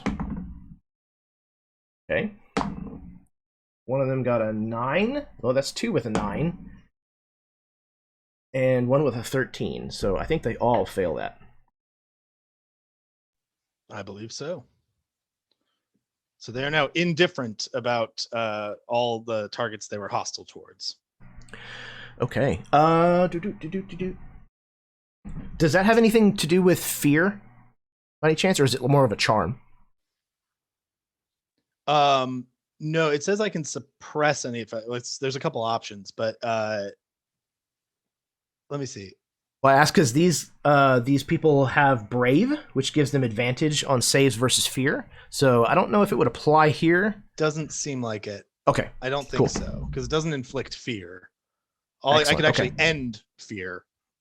So Okay, so you begin to strum this very particular tune, and the 3 that were rushing closest to the oracle suddenly stop their advance, and though they don't drop their weapons or anything like that, they fall back kind of into a defensive stance and seem to have lost their fervor.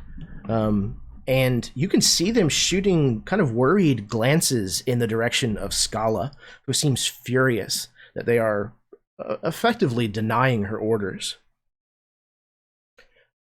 Okay, Hodge. Old Hodge.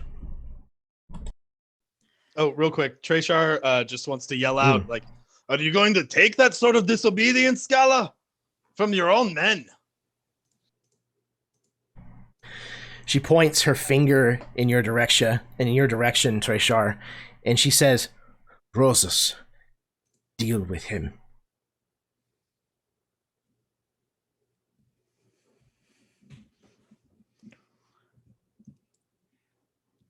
Oh boy. All right.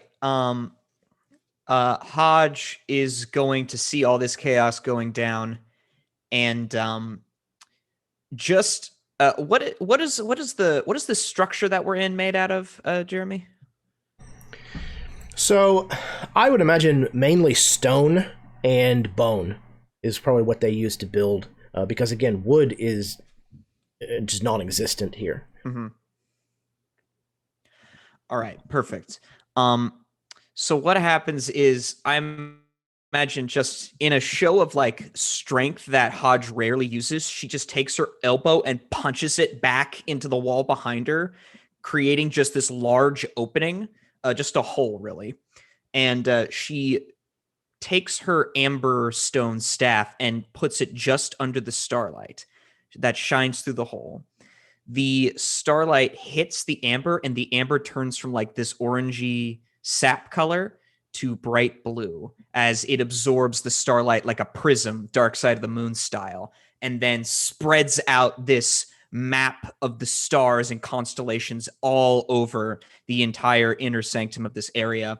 And many of these weaving stars and constellations flow around, and one of them, the image of a ancient warrior carrying a great harpoon hunting for whale, appears right next to Hodge as she is using her starry form to bring her archer starry form into battle. However, she can't do anything with him yet, but she will also reach forward and pull from the nether this image of a beautiful bird, a great eagle, created in the art style of, oh God, I wish I knew what it was called, but it's sort of like the same art style of the Seattle Seahawk, just like the beautiful Native American image of the hawk. And it flies right next to Ceci as I am casting Summon Beast.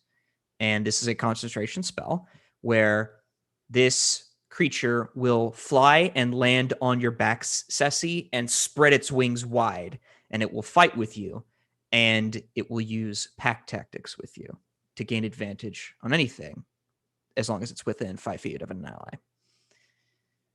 And it will also give you advantage. And Hodge says, fight like the bird, child. And then she looks over at Scala and says, hey, Scala! Hey!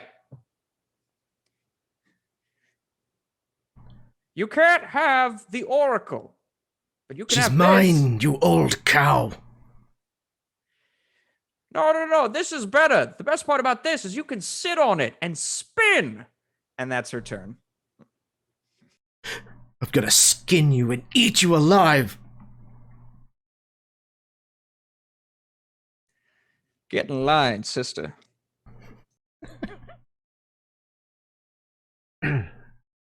I think Old Hodge would be played by Estelle Getty. Yeah. And I end Perfect. my turn, Kaiba. Next up is Yuka.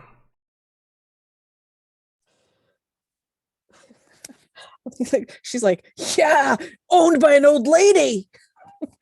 But where did I get to? I was looking for Qualtuck. I imagine you probably found Qualtuck, maybe just as this was all kind of erupting. And he, as you found him, he kind of said, "Thank goodness I found you. There's something that I need to tell you. And like all hell breaks loose. Oh shit. Save it, old man. Get outside right now. And she kind of pushes him towards like the nearest exit. I don't know. Are we like really close to Roses and Skella, or are we further away? I know some of you were outside of the Great Hall, kind of making your way back towards it, and some of you were still inside. So I would say if you're outside, that Scala and Roses are probably 40 feet away. Would Quoltuck have been outside? I think so, yeah. Oh, okay, perfect. Okay. So are they, so I'm sorry.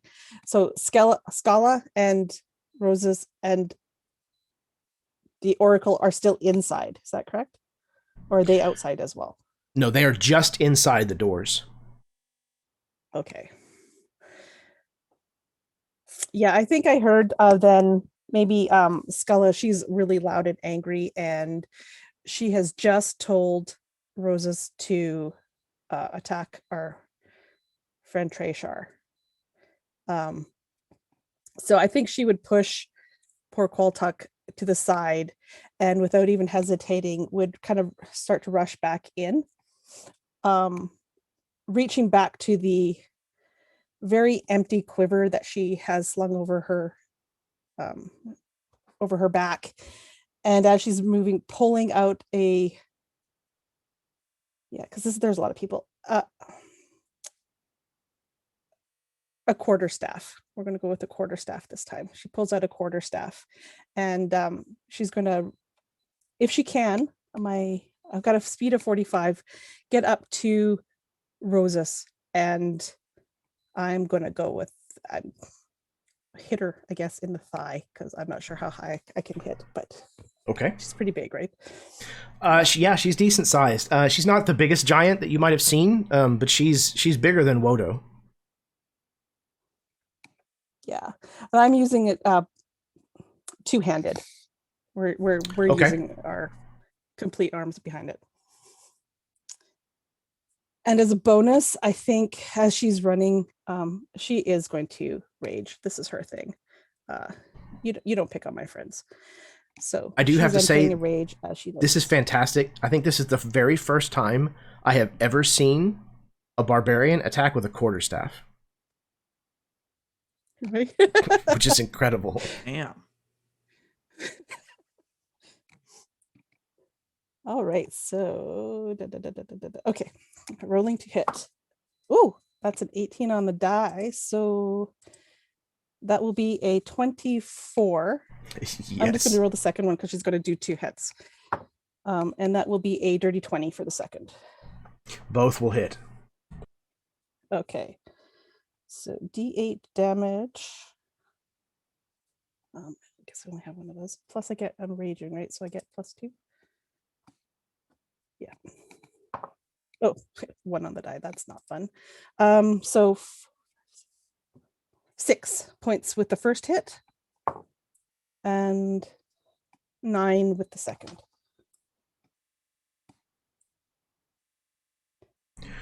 Okay. Both of these. And I'll be like, attack somebody your own size, says this smaller woman to this giant. Both of these attacks kind of land on either side without much problem, and you can tell that you swung with enough force to have the blunt force pass straight through the hides and furs that she's wearing as armor. She kind of staggers a little to one side and then the other under each of these blows, but she's definitely still fighting. Ceci, you're up. So Ceci wants to interpose themselves between who's ever coming at and the Oracle. From what they can hear, does it sound like all of the people attacking are within the building, or are there other people coming around as well? Yeah, so there's a lot of fighting that is kind of breaking out all around, and it seems to be Scala's warriors versus those who are willing to stand and fight. A lot of the brother Vilheil's men have joined in skirmishes with them. So there's kind of fighting going on all over the place, but it seems like for now that there's only 6 that have kind of started, well, 6 warriors and then Scala and Rosas who have kind of put their focus on the Oracle. Okay. Would Ceci be able to kind of guide the Oracle out since we're already at the doors? Sure, absolutely. Okay. Ceci's going to do that. And once they are outside, Ceci, you see all of a sudden, with the doors open, you see this bright glow come from Ceci's skin. And you see that these tattoos begin to glow that are in these giant runes on Ceci's skin. And they begin to glow brighter and brighter. But not only that, they look like they are becoming larger. These runes seem to be kind of growing larger around Ceci. And then all of a sudden you see Ceci begin to grow and to get taller and taller and taller and larger. And she is far above Wodo, and she even surpasses a Rosas as she uses this ability, which makes her become large, like large sized. So she's like 10 feet tall now. And these tattoos glow, and you can almost see that they almost they were like a small elf, so you can see that these tattoos are just not quite on their skin and in the shape that makes them look like a giant as they as this kind of form envelops them. I think also with the bird on their back, it looks very terrifying. And they are going to hold an action to hit if someone comes into vicinity of the Oracle and them. Jeremy, sorry, I just forgot to Yes. mention too. Rosas has disadvantage on any attack that isn't against me. Oh, nice. And if it hits a creature other than me, then they have resistance to the damage. The damage, perfect. By that attack. Very cool. Okay, so Ceci has ushered Sonafret from the Great Hall, and suddenly erupts in size as this kind of Thunderbird-looking creature kind of hovers just behind that old Hajj has summoned. Rosas has been reaching into this satchel that Ceci saw earlier and has produced 2 stones. Both of them are probably the size of a child's torso, give or take. And Yuka Niltok, you can see, being this close, that they glow with a very similar pattern and color to the tattoos on Ceci's body. She is going to rear back and hurl one of these stones at Treshar. Rolling with disadvantage. Treshar, what is your armor class? 16. I don't have my shield out right now. Okay. Then a 17 will definitely hit. He's also behind the bar. Right? He is. Yeah. Are you still behind the bar, or did you come out whenever you were singing? I would have like popped up a bit. I'm guessing it would have been like half cover or so. Okay, half cover's what, a +2? I think it's a +2. That sounds... Okay, and you said your AC is a 16 without your shield? Yes. Okay.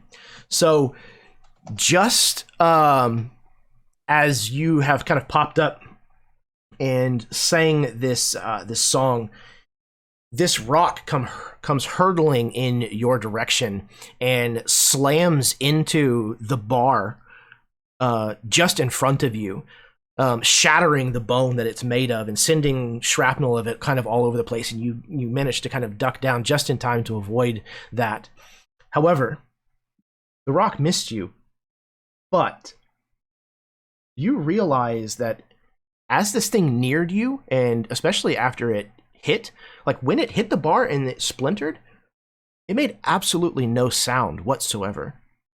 As a matter of fact, you can hear nothing at all. You are under the effects of a silence spell centered on this rock.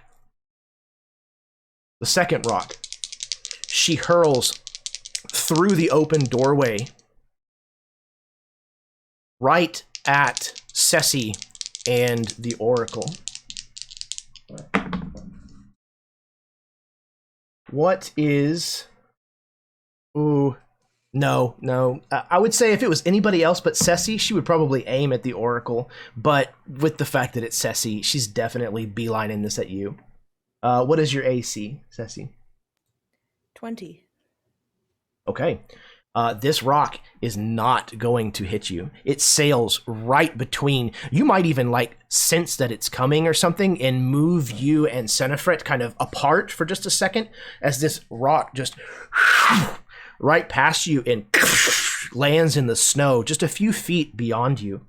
As it does so, you have just enough time to kind of sense or see that there are runes on this rock. These, without doubt, are stones that were made by Vrassel, the woman you knew as Mother. Just as you realize that, you see that this rune activates, and you recognize that it is Witchbolt. An arc of lightning shoots out, 4 arcs of lightning actually shoot out, and one strikes you. 2 of them strike nearby warriors, and the 4th targets the Oracle. But as it nears her, it arcs and seems to go around her, and instead strikes another nearby target instead. So, you said your AC is at 20? Yeah. Okay.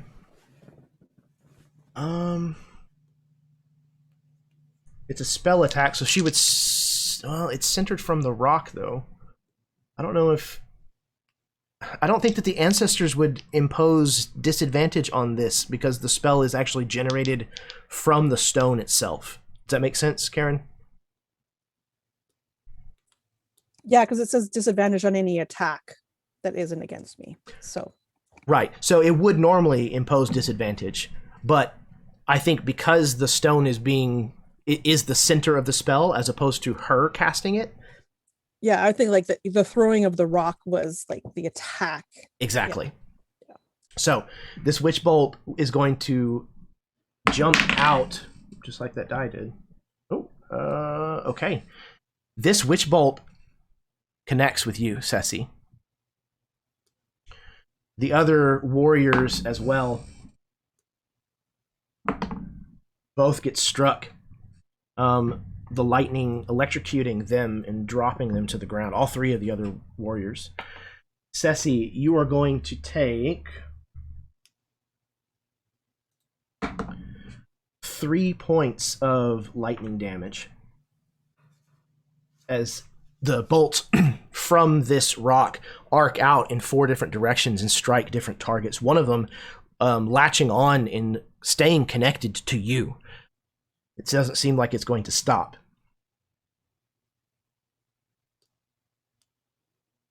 Okay. That was Rosa's Scala's turn. Scala draws her sword and her shield, and she is going to march after where Senefret has gone. She has a movement of 40, so that's only going to get her to about the door. But as she does so, she is waving her sword forward and calling out to the warriors that are around her. Move! Get her! Before they escape! Hurry! Shield wall! She yells out, and several of these warriors stand shoulder to shoulder with one another, brandishing their shields forward and locking them into place. And then they're going to start to move on her account. Okay, so done shield wall. Boom, boom, boom, boom. Okay, that's all that she's going to be able to do. It is her warrior's turn. Those who are not in Treshar's spell effect, who are a part of this shield wall, are going to move forward as a unit with their long swords drawn and are going to try to attack Ceci, since they are the only ones who seem to be stopping them from getting to the Oracle. So that will trigger my yes, it will, absolutely. action? Okay. Mm-hmm. You will get advantage on this attack thanks to Eagle Boy. Nice. Excellent.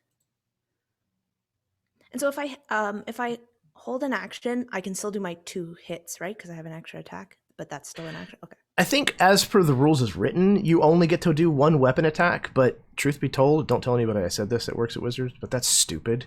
So yes. Okay. You can take your full attack action. Okay. You heard it here first, folks. Write to Jacob Norman at I don't remember. Well, you know where to find him. Tell us how you really feel, audience. So that's a 19 and a 26. Both of which will resoundingly hit. Okay. Is this the same that person? Is going to.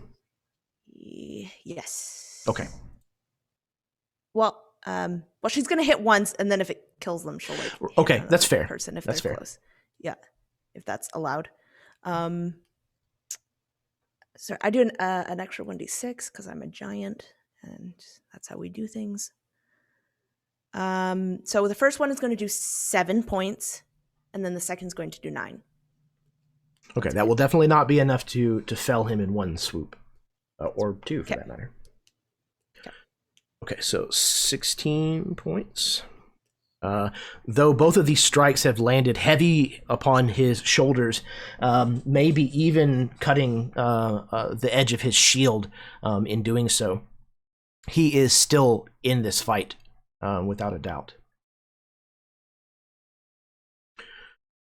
Okay, they have closed. The one that you just grievously injured is going to attempt to return the favor. Okay. Oh. Wait. After your turn, Scala is going to take a legendary action. She is going to command her ally within 30 feet of her. They can spend their reaction to attack. Oh. Yep, they can use their reaction to attack and gain advantage on that attack. She's going to give it to the warrior that you just injured. So he's going to kind of and swing his sword down at you with advantage. So that is a dirty 20. That's what he needed. So you're going to take 7 points of slashing damage as this guy cuts downward with his reaction. All right. So they have closed now, and each one of them, without advantage, are going to try to strike at you again. Ceci, kind of out here on your own. The first one misses horribly, as does the second. And the injured one taking his own swing Almost with an 18, but not quite. I don't know if you wear armor or not, but I imagine that might be the difference. So, oh, go ahead. When one of them ends their turn, she's going to use her reaction to have them make a wisdom saving throw. Okay. Same, the injured one? Not one of the not injured ones. Okay, one of the other ones. One of the hail Wisdom ones. saving throw. I don't DC imagine 14. 11 is going to cut. Okay, so they failed. I imagine for an instant, they look into Ceci's, like where her eyes would be, like the blindfold, and they see these glowing orbs that shine through the blindfold just for an instant, just like a flash. And they stop. Almost as if they've been turned to stone. So they are charmed by for 1 minute. They have a speed of 0 and is incapacitated, descending into a dreamy stupor. And they can repeat this at the end of each turn. All right, so this one kind of drops his arms down by his side and completely just goes almost incapacitated, just stops moving, stops snarling, just stops dead in their tracks, and just stares lifelessly almost ahead of them. The three that were in Treshar's spell, does you being silenced cause anything to happen with the spell, Treshar? I don't believe so. It is a concentration spell, but I don't think I had to like continue the verbal component or anything. Okay. Let me see. What I think the spell has probably ended anyway though, because they witnessed their allies getting injured, and the calm emotions ends if they witness their friends getting hurt. Oh, okay. Then that's fair. So doesn't matter. So through either means, it seems as though your spell has lost its effect. Two of them have turned and are now running towards you, Treshar.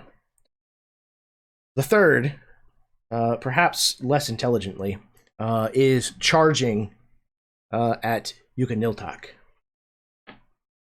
All right. The first of the two that are going after Treshar swings their long sword at you for 18 to hit. Yep. Okay. Yep.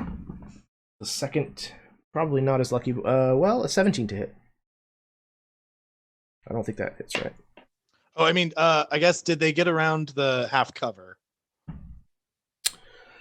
Because the 18 would be exactly on if I still have half cover, but if they ran around it, then I'm a 16.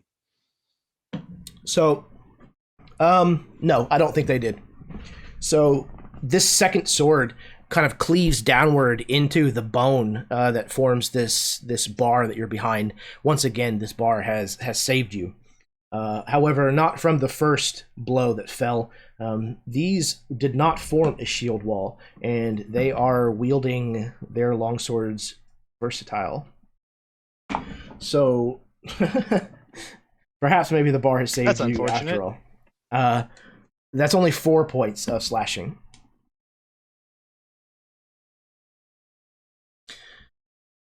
Okay. So, this sword kind of clangs downward, kind of cutting a small nick of bone, and barely managing to bypass your armor and scratch you.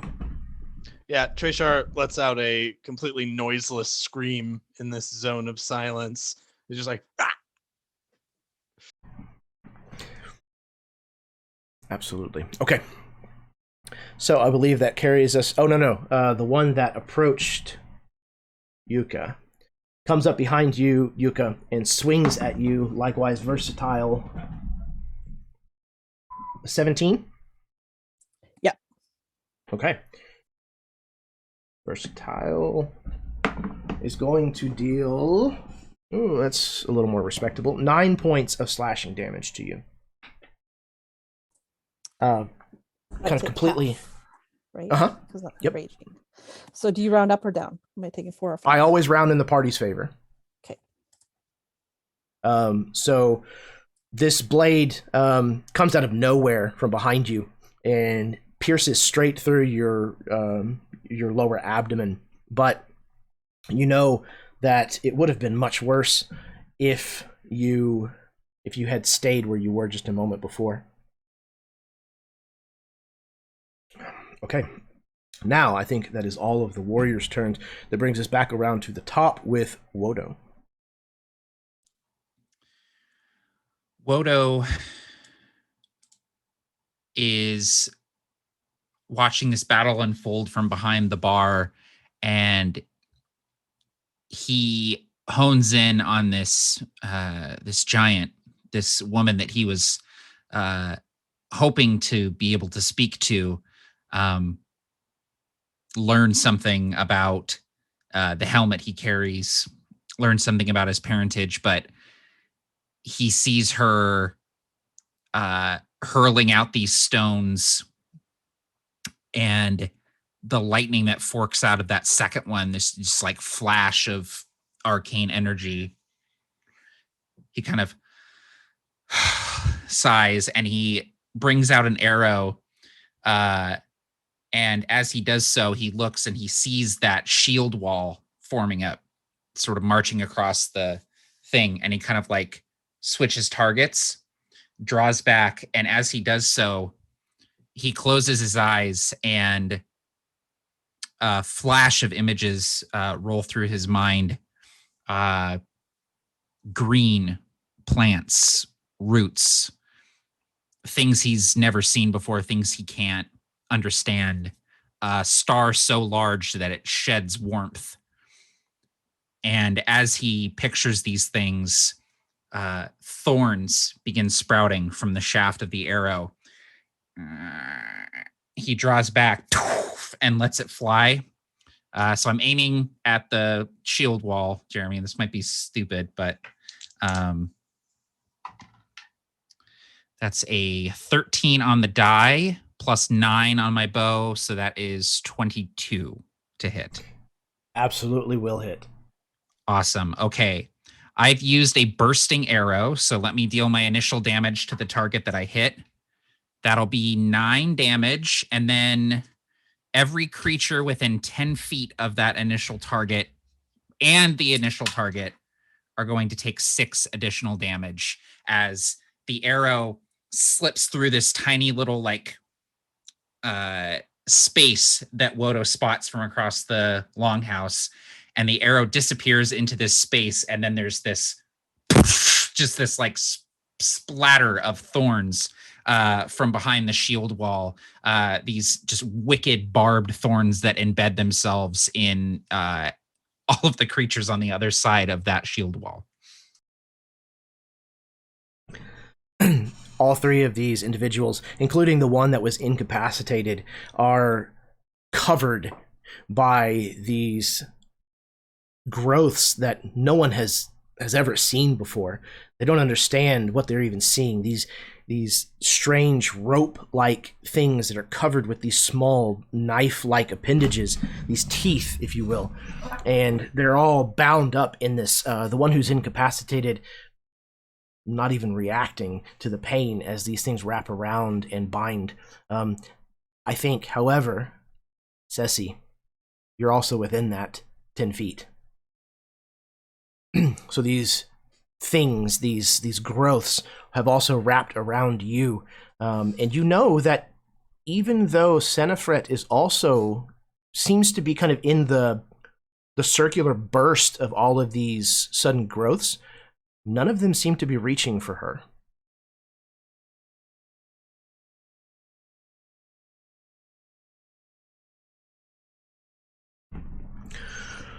Okay. Oh, I could do more stuff. Sorry. No, please do. I got so caught up. I have another attack. I can move. I've got action surge. I've got options here. I'm going to take my second shot, just a regular arrow at the giant. So Okay. here comes that attack. That's a 17 on the die, so 26 total. Without a doubt. Okay, and then 11 damage on that attack. And then I will hop over the bar and begin moving toward the door of the longhouse. All right. That was Wodo. Treshar, it is your turn. So Treshar will crouch down behind the bar again, try to create as much cover for himself as he can. And I want to follow the bar to whichever end of it is open or whichever end is closer to the door if both ends are open. I just want to try to get as far away from this stone as I can. And he's just occasionally, like, he's just humming to himself silently as a kind of test, like just a little litmus test to see, like, as soon as he's out, he's going to be like, no, because he's still humming. I only have 25 feet of movement, so I don't know how far I can get. And I'm also crouched, so he might be a little slow. Are you disengaging? Oh, from these guys across the on the other side of the bar? Yeah, Yes. I'll disengage. Yes. Okay. So, yeah, you got 25 foot of movement. I think that's enough. Yes. Silence is 20 foot radius. So, just about the time that you basically end your move, just kind of after a few seconds, you realize that all of a sudden you can hear your own voice echoing in your head again. You can hear the strums of the instrument that you're playing.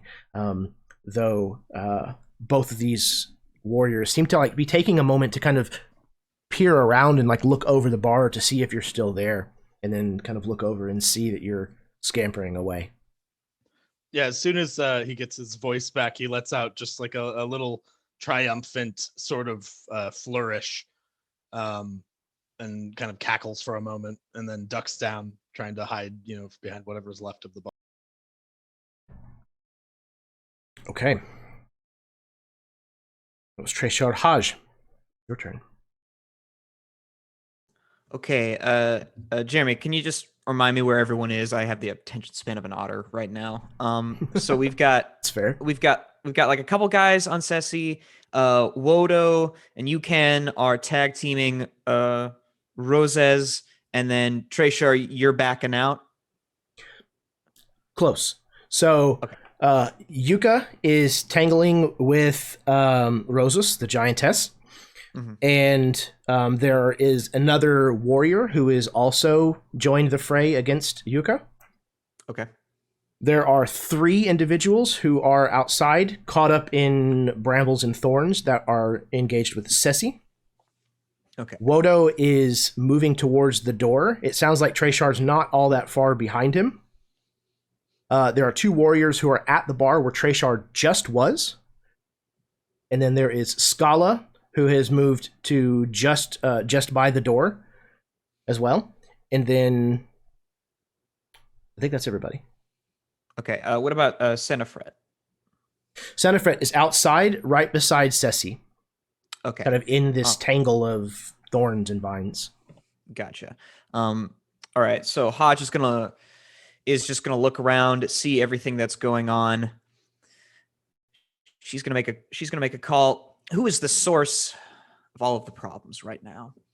That's gonna be Scala, and Scala needs to get taken down a peg or two.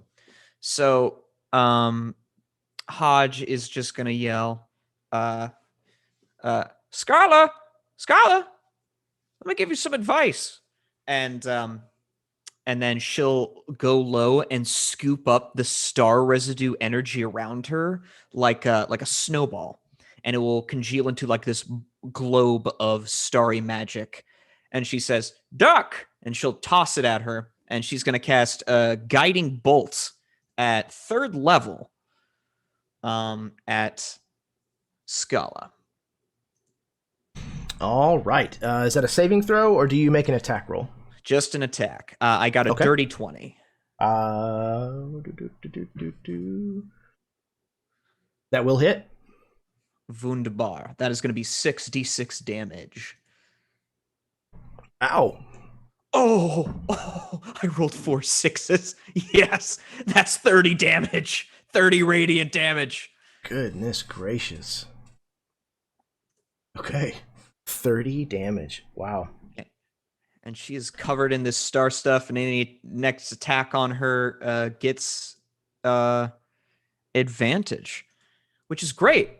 Because after that, I go, I'm sorry. I'm sorry. Did that hurt? How about another one? And then she's going to point at Scala, and the Hunter constellation is going to throw their harpoon at her, as I'm going to use my bonus action for Starry Form Archer ability.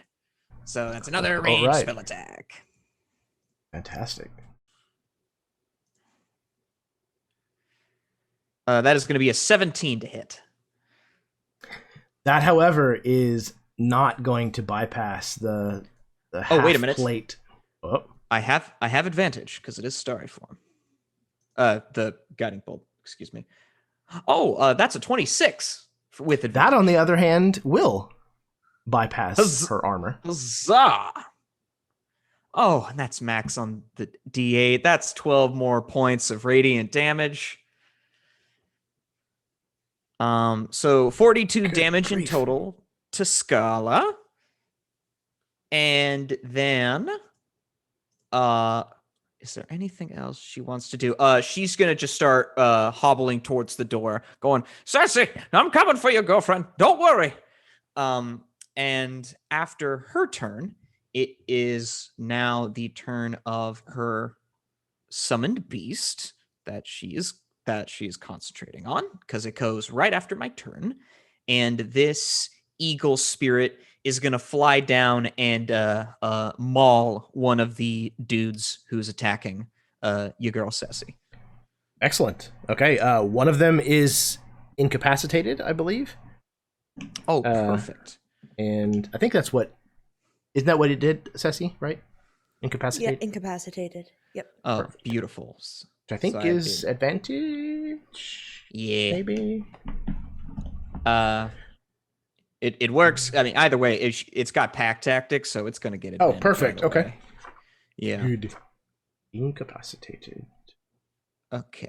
Oh. So, and then that's going to be a 19 on the dude? Will absolutely hit. Is this the incapacitated person?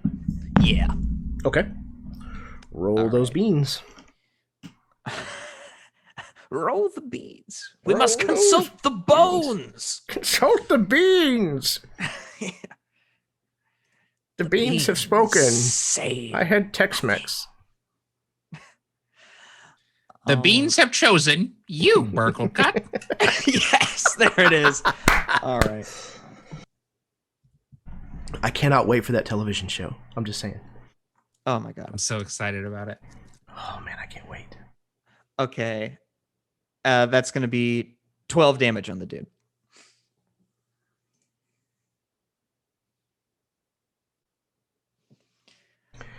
I want to shout out Chad KVO saying, waiting for Hodge to drop a blue eyes white dragon on the field.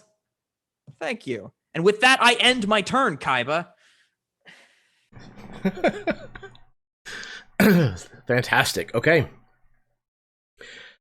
So as Haj wrecks shop on the battlefield, and throws shit and magic all over the place, that's going to bring us to Yuka's turn. I mean, how does one follow that? Okay, so I just want to get this straight. Like, is Rosa's and myself in the door? Like, are we in the building, in the doorway, outside? So you closed with Rosas, and she's further inside the Great Hall. Okay. So again, probably about 40 feet from the doors. Okay, so we're inside. Shield wall's outside. Skella's by the door. Okay. Correct. Yep. Okay. I'm toe-to-toe with this big old woman, and she's ignoring me, and that's making me even more mad. So I'm going to attack recklessly this time. Oh, that was pretty good to go that way, but I think that's a miss. That's an 11 to hit. Will not bypass her highs and furs. Okay, so second attack. How about An 18. That will hit. Yes, absolutely. Okay. So the second one connects. Oh, max damage. So that will be 8 and 5 is 13 points as the quarterstaff makes a resounding, probably clang or something. Because I imagine the quarterstaff is probably like this hardened bone, maybe filled with stone or some sort of like clay matter inside the bones to make it heavy and stuff. But so cracks are a good one with that. And I think that is pretty much all I can do at this moment. I want to make sure that I am between Roses and Treshar, who was trying to leave out the building. Not a problem at all. Yeah, and And she still has disadvantage okay. against other creatures. Against other people other than you. Okay.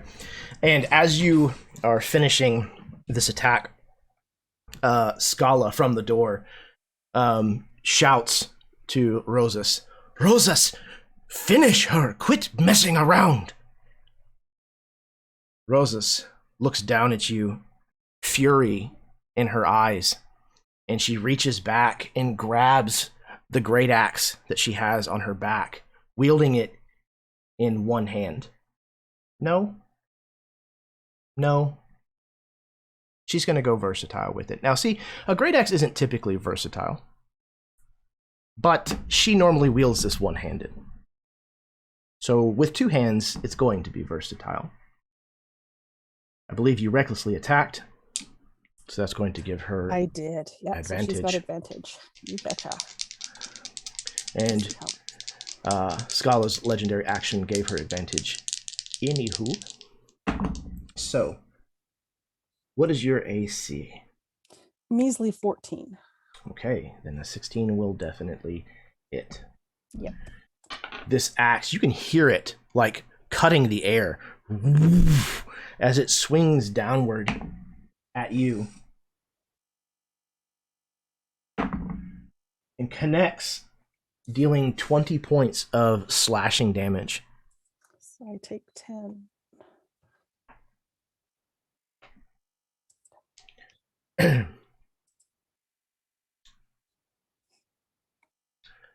That was Scala's legendary at the end of Yuka's turn. Okay, so Ceci, it is now your turn. Right. I'm just double checking. The attacks that I do they still have advantage with the burb? Jackson? Arch. Yes, cool. Yeah. Yes, indeed. Okay. So there's 3 guys in front of Ceci at the moment. Is that right? Yeah, Yes, okay. sorry. And okay, so I rolled ahead of time, and I wish I could. I wish I could show you what I rolled, because I rolled 2 nat 20s, one after another. Okay. Which is crazy. How do you do nat 20s? So the way that we handle crits is it's going to be full dice damage plus all of your modifiers, and then you roll your dice a second time and add your modifiers a second time. Okay. And if I have something that does like more damage, like my Giant's Might does an extra 1d6, would that also be the max and then rolled? Correct. Yes. Holy crap. Yeah. Rogues are filthy with the way that I do criticals, but in my mind, like, that's the way a critical should work. All right. So the first one is a and then these brambles, they just reduce her walking speed by 10, correct, as well? Yeah, I don't know. What effect does the brambles have, Wodo? Matt? Other than the damage that they dealt? So just the damage. I have other shit that can do persistent stuff, but that's just a initial burst of damage and then nothing beyond that. Okay, cool. Okay. Sweet.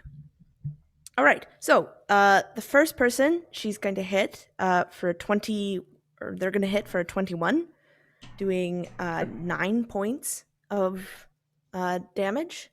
So, okay, the ones in front of you, the incapacitated individual is by far the worst damaged. Do you want to put this on them, or do you want to put it on one of the others? Yeah, they would go after the incapacitated one. Yep. Okay, and how much was that damage again? 9. 9 points. Okay, tell me how you kill this individual, please. So, Ceci has this huge...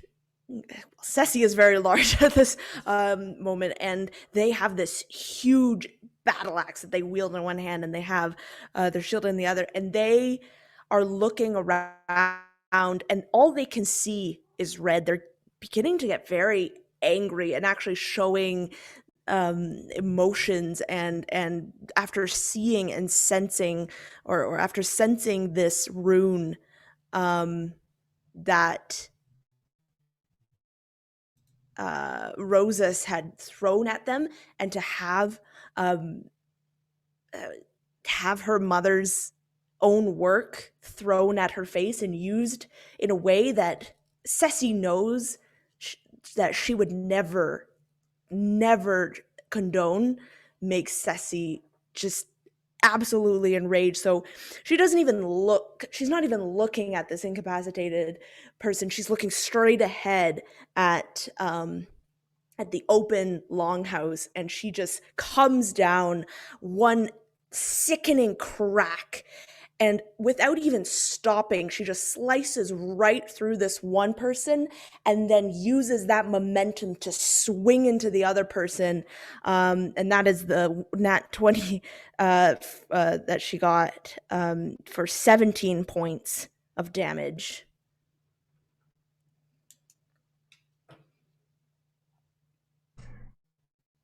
You can describe how you kill the second one. It's not, she doesn't, or they don't even, the momentum is not gone. As they come back up with the upswing, just slicing through this one, they still are just, their focus is on straight ahead, and they sense these soldiers as just obstacles. And I think in the back of their mind, they can hear their mother's voice trying to bring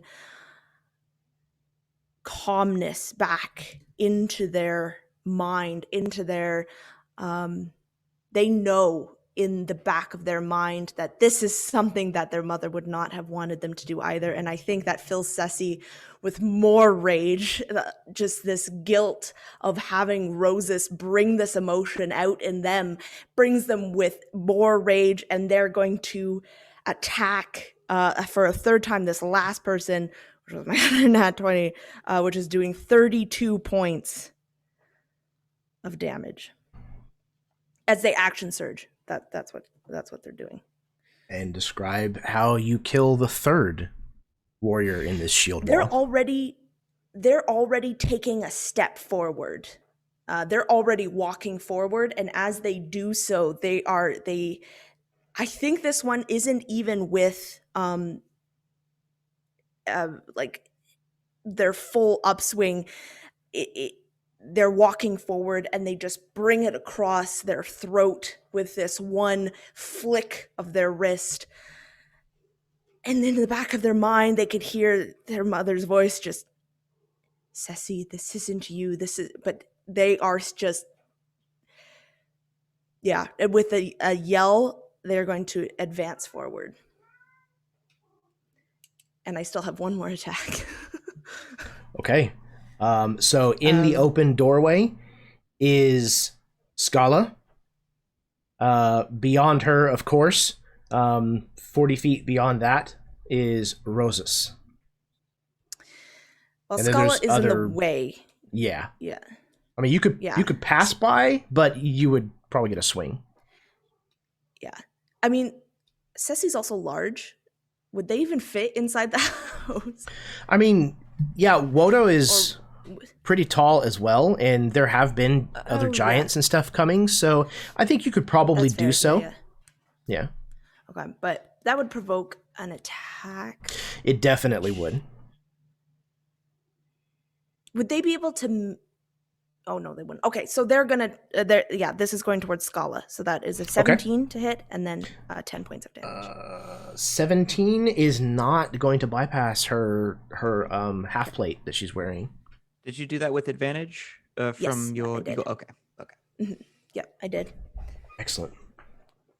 Yeah, I imagine this massive, like, aurora borealis, like, lit bird kind of just accompanying Ceci through this murder spree. They are just like just mowing people down left and right. Okay.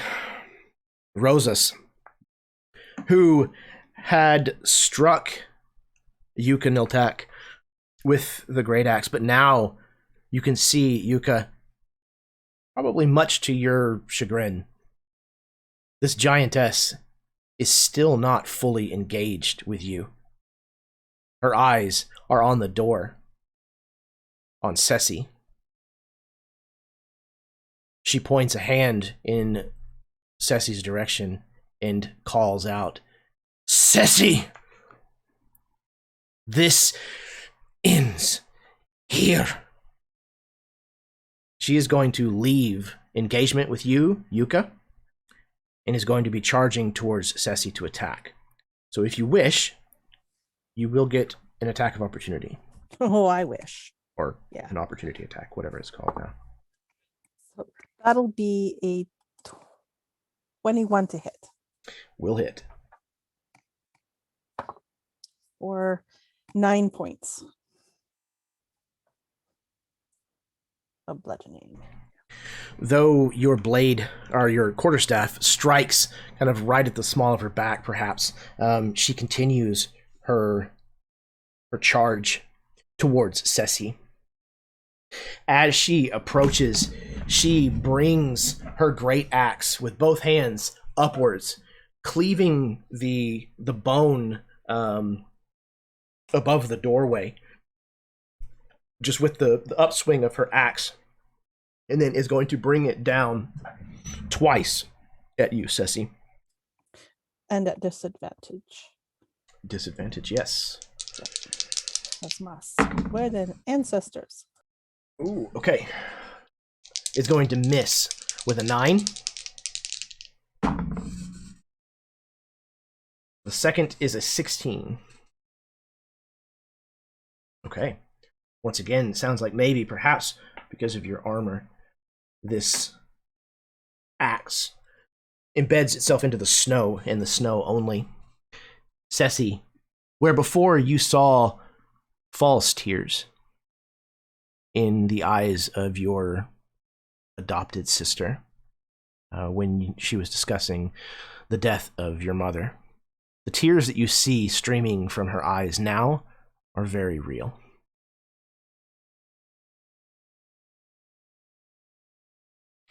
It is Scala's turn. Scala calls out again, "Shield wall!" And the 3 warriors that are still left inside. Oh shit. 2 of them are inside of silence, so they can't hear her. Okay, so they can't see her. Let's see if they're smart enough to figure out what's going on here.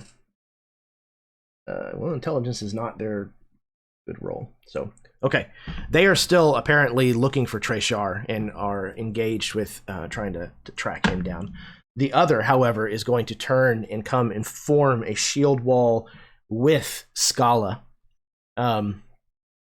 Just kind of to the side of where Rosas is fighting Ceci. This one warrior, Scala's turn still. She has summoned a shield wall. She is going to turn her direction towards you, Scala, and strike twice with her longsword. Ooh, okay. Gonna hit with a 19 on the die on the first one. Oh my gosh, she just rolled 2 19s. Okay, so 24, I think, is gonna hit on both of those. Who is she hitting? Who is she attacking? Scala is attacking Ceci. Okay. Okay. So. Ooh. Okay. Ooh. Okay. So she also has martial advantage. She's going to go ahead and spend it on this one because she has an ally within 5 feet. Once per turn, she can apply an additional 3d6. So. Okay, so you're going to take 19 points of slashing damage, Ceci.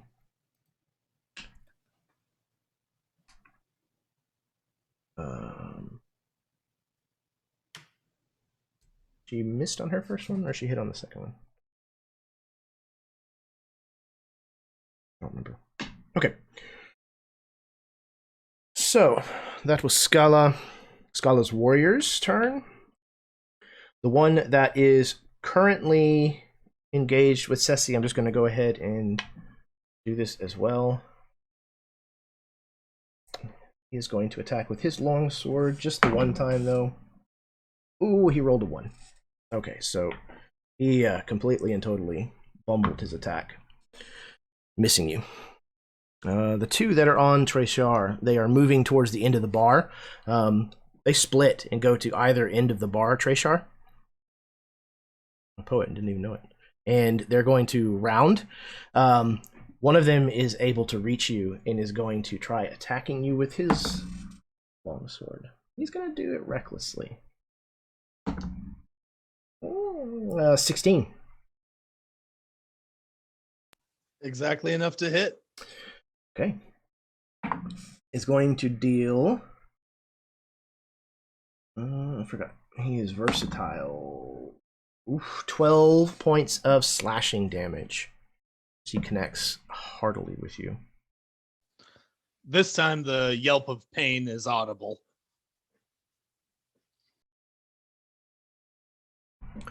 Okay, I believe, though we went much faster through their turn this time, since there's only half of them. That's it for Scala's warriors. So, Scala is going to use another one of her legendary actions, and she's going to try to attack Ceci again. Seems to have taken on the fervor of her future wife. But with an 11, is just not going to be able to bypass your defenses even closely. All right, that brings us to the bottom, back to the top with Wodo. Okay. So I'm moving towards the door of the longhouse, but a lot has happened since then. I'm a different person now. Yep. Talk to me about who is around Ceci right now, because Okay. I feel like that's a situation that needs to get helped. Absolutely. So right in front of you, where the doors to this grand hall are, we have Ceci, who is tangled with Scala and Rosus, and Okay. one of the warriors who is in a shield wall with Scala. Okay. All right. So Wodo again reaches back, drawing out an arrow, firing as he moves, sort of sidestepping towards the door. And again, he closes his eyes and he smells soil and he feels grass, things that he does not actually know. And as he draws back and the bow creaks, there is a vine that kind of blooms green on the shaft and spirals like ivy growing in fast forward toward the tip of the arrow. And Odo lets it fly at the giantess. All right. I just rolled a nat 1. I have inspiration though, which I'm going to use. So 30, yeah, so 30 not plus inspiration. domain dice. Yep. Not Save inspiration. save your inspiration because that doesn't give you advantage.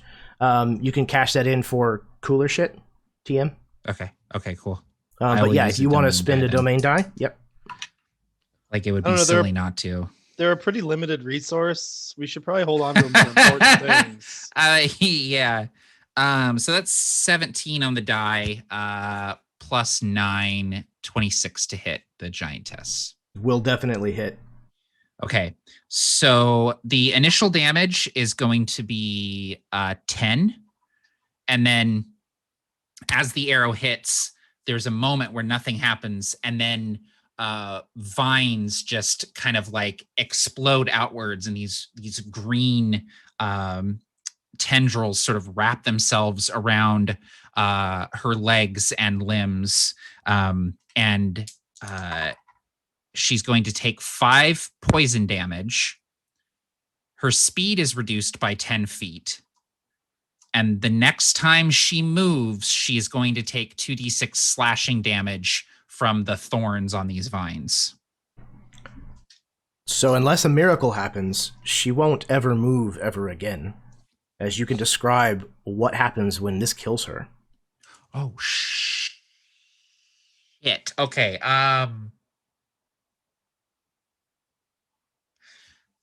The vines wind their way around her legs and her arms, pinning them to her torso. Her veins begin to turn black as the poison works its way into her body. Wodo slowly lowers the bow as he watches this. She topples to the floor as she struggles to breathe as the vines constrict tighter and tighter. And she tries to, with her strength, snap these vines, but they just constrict even more. And she falls sideways and moves no longer. Clutched in her hand is the hem of Ceci's cloak as she tries desperately to grab a hold of the elf and no longer moves. Scala screams, "No!" She turns, rounding on you, Wodo. "I will mount your head to the wall." She's going to take a legendary action as she pulls one of the javelins from her back and is going to hurl it at you, Wodo.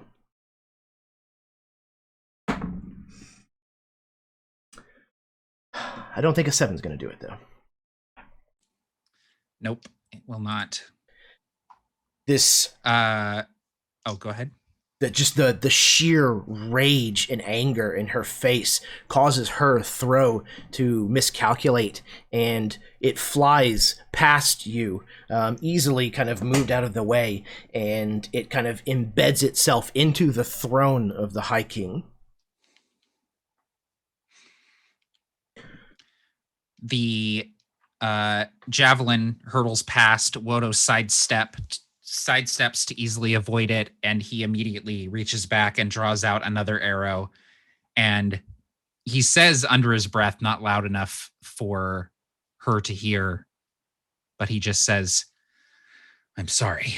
And he's gonna fire off with another arrow.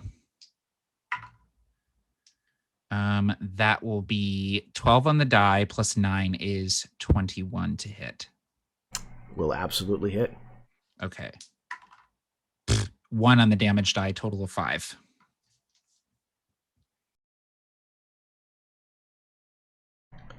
All right. As she hurls this javelin at you, missing, your arrow strikes true, catches her in the shoulder, and almost spins her off of her feet, but she is still alive. Rage-filled, shaking, she is still alive. The Jarl, Vilheil, comes stomping up out of the darkness, covered in the blood of Scala's men. And he yells, "I want her taken alive!" Talking about Scala, his sister. Treshar, it is your turn. You have one warrior standing directly in front of you, both of you outside, just outside of the silence, and the other has come to the other side of the bar and is stalking up behind you. Is the other one is still inside the silence then? Yes. Oof. Oh boy, I had a whole plan, and now like things have changed. Okay. This seems like entirely too much death and destruction for Treshar. He is mostly of a mind that at this moment, if we can just get out of here without shedding more blood, that'll be a net positive, even if it leaves some potential enemies alive. So he draws upon a bit of his musical magic, and he begins to hum very quietly, trying to keep it under, like, out of the hearing of the man that is, currently slashing at him. But he sends this small mote of light that travels down to the ground and sends across the room up to the king's throne. And there, this image bursts forth of the old king, the dead king. And he booms out in whatever the loudest voice Major Image will allow. "Stop this ceaseless violence! I will not have my children turn on each other and tear my realm apart!" Fantastic. And if that causes any amount of distraction, Treshar is booking it. Opportunity attacks be damned, like heading towards the door. Yeah, so I mean, let's see what that does.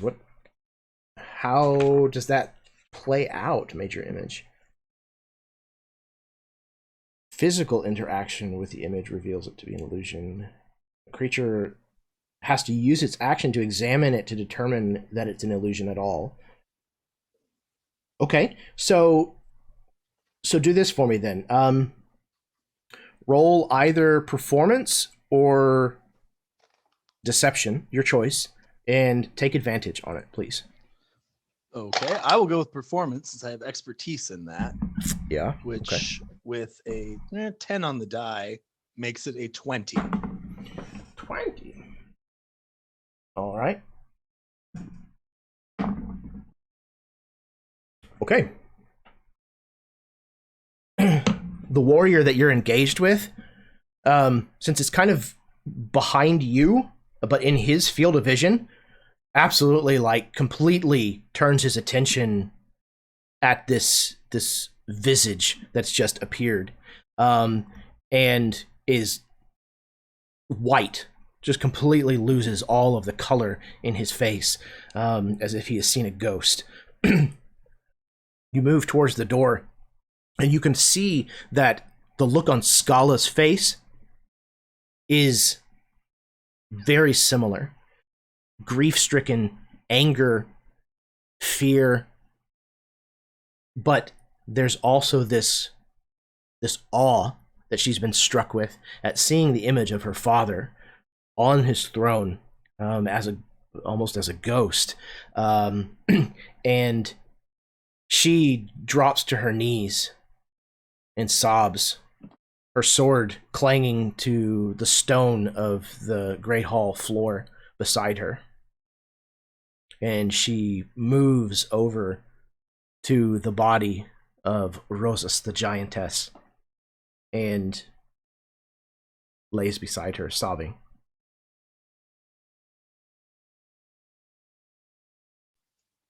I'm going to take that opportunity to scoot out the door and get to where the Oracle is and start encouraging them to move at the fastest pace possible. Excuse me. It's a choking moment. It's tough. We're here for Choked you, up a little there. Got a little verklempt. Discuss amongst yourselves.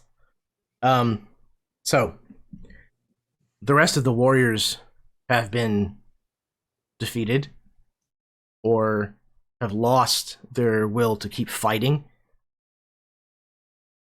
So battle is done. You've won the day. Has it been a minute since? No. So I mean, since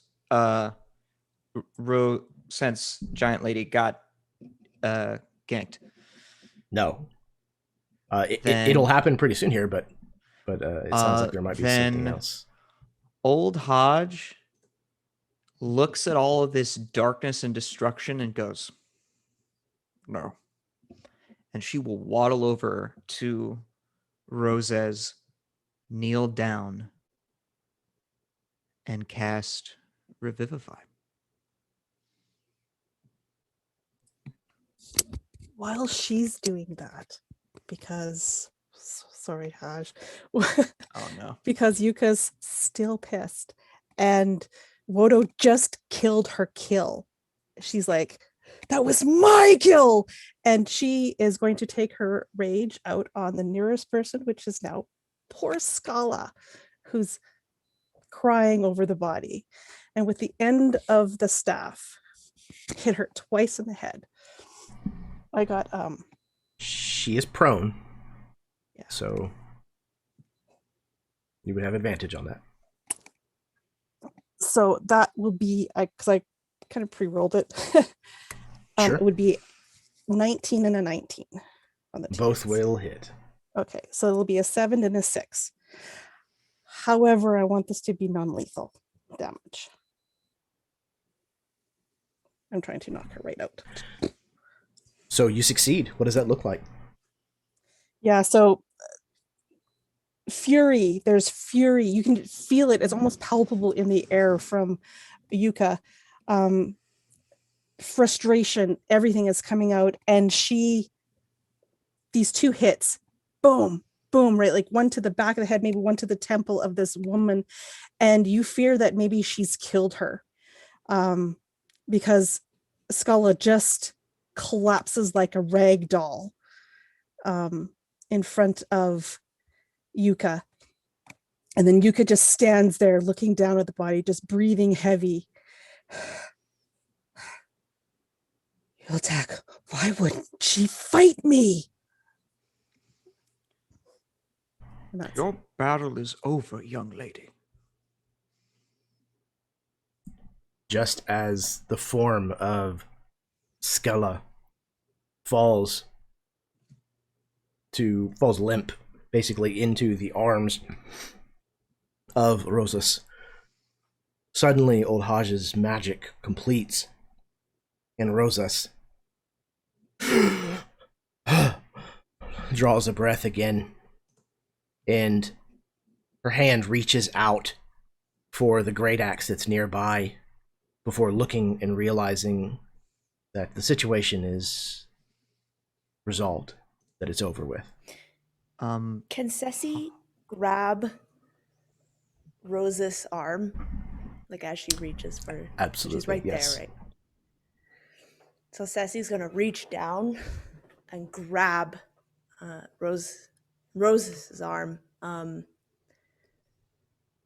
but it's not like it's not aggressive. Like they have put their arm down, and it's almost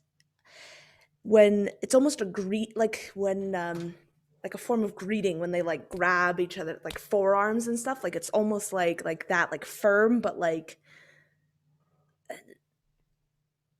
you can see that the rage is gone from Ceci upon seeing Roses die right in front of her, or right in front of them. They lost that rage and the restraint that was taught to them has overcome them. And I imagine that their tattoos have stopped glowing and they have returned to their normal size as they look at Roses with just sadness. I think in this moment, Hodge would like to reach out and place her hand on Ceci, your hand that is holding Roses, and look at the both of you. And then just silently push her hand to rest on her beloved Scala. And Hodge will look towards Roses and say, Tend to your loved one and look around. she points at all of the dead warriors that fought by their side. I can't bring them back. But I brought you back. You and your beloved need to think on what you've done today.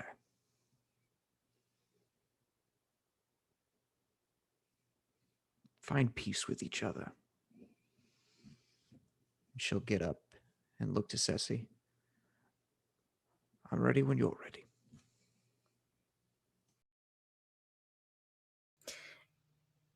Ceci wants to take the bag that Roses had. Is it there? If it's not, she would find, or they would find it. It's definitely there. Absolutely. Okay. I want to take the bag.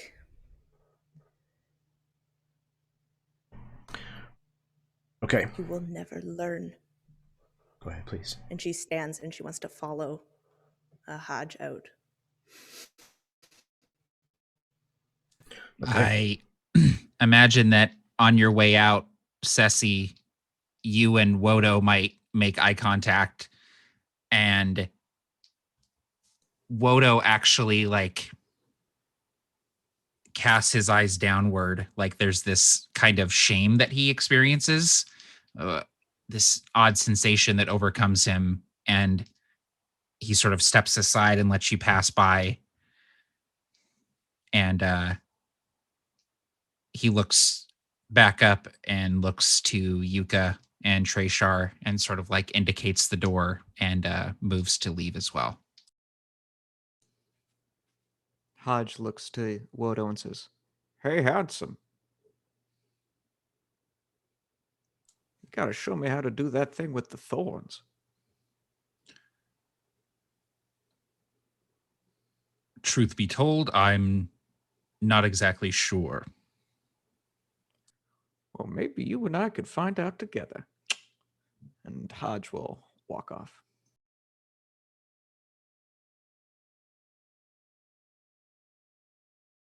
Also, she'll heal Ceci. Holy shit. She's going to cast Cure Wounds on you.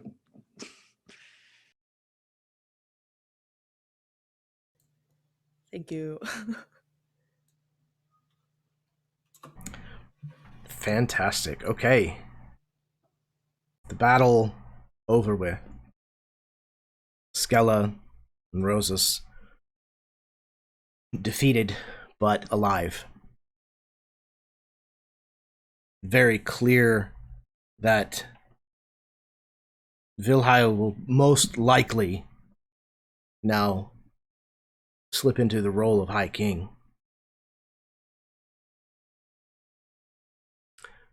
Senefret is ready, eager to move on. Before she does so, before you all gather your belongings and prepare yourselves for a trek, well, I speak boldly, before Hodge and Ceci, at the very least, set out to join the Oracle on this journey, Waltuk will find Yuka Niltak after the battle and say, I need to speak with you, Yuka. I think his words and maybe his presence is what finally manages Yuka to calm down enough to send the ancestors back home, where they should reside. And she turns and looks down at Qualtak. Oh, forgive me. Yes. What is it?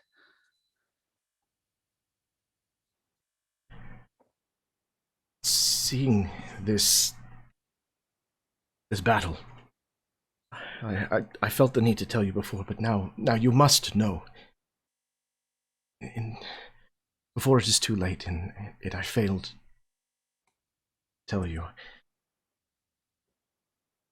Yuka, I knew your parents very well, as you know. I've kept their secret for a long time. But now they are gone, and Yuka, you were not the firstborn to your family. You speak in riddles. What are you talking about? You I don't have a have time for sibling. this right now. What? A what? You have... Your parents had a child before you were born. This child was given over as an infant. They were given to be trained in the ways of the priestesses of Volstana. I have reason to believe that they're still alive. What are you saying? They never said anything. I'm so sorry, Yuka. I wish that it wasn't me who had to tell you this. I have a sibling. They gave them away. The child was... They gave them away? The child was destined to become a priestess. It was determined by the stars. They had no choice. Damn the stars! Why would they give away their own child? Waltak. Yuka. You know, there are ways of our people that go back hundreds, thousands of years. They cannot be shrugged off. They must be... Your parents did what they thought was right. I have a sister.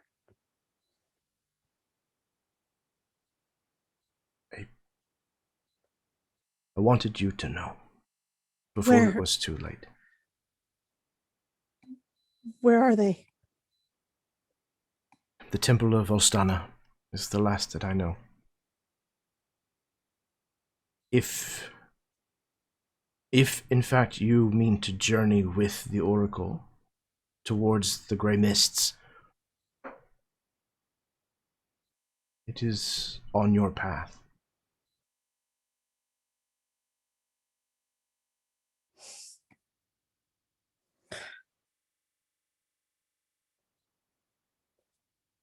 Why now? Why tell me now?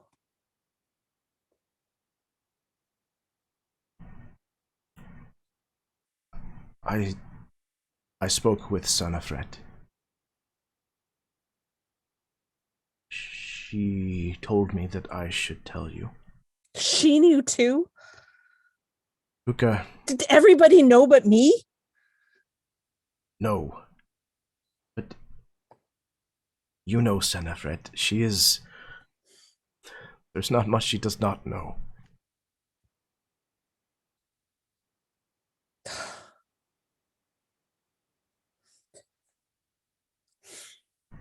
It's just like everyone keeping secrets, lying.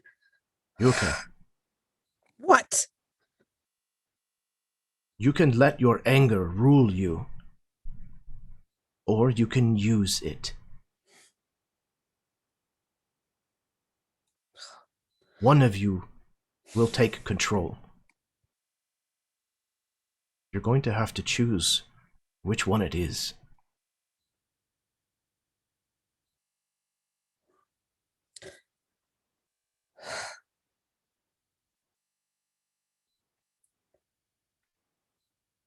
You can see that the emotions are just playing in her head.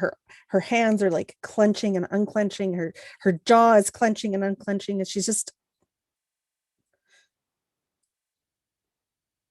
Is there anything else I should know?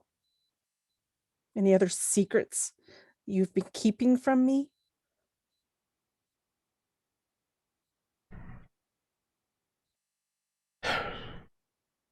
No, Yuka. It was the only secret that I kept from you. And the only reason that I did that was because I promised your parents that I would not tell you. A promise that I have now broken.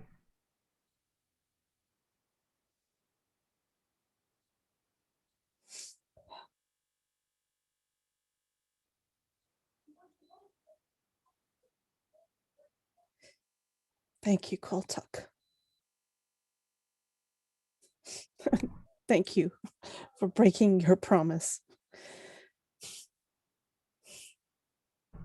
It is not something that I take lightly.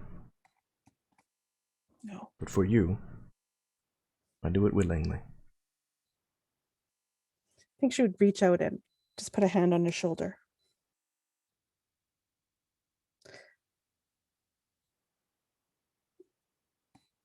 I hadn't planned to go with them, but now I must. You take care. You as well.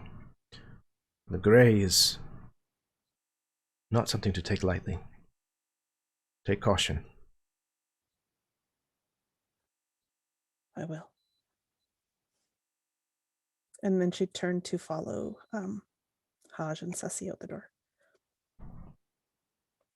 All right. So, we're going to jump forward just a little bit here, and we can kind of retroactively take care of anything that you would like to take care of before leaving town. But towards the end of the first day being a very relative term here in Hettust, all of you, if you would please roll me perception or insight, whichever you wish.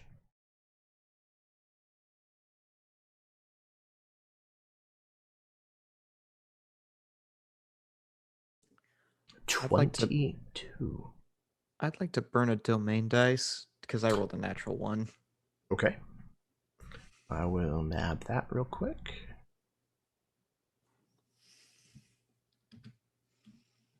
Okay, 22, 17.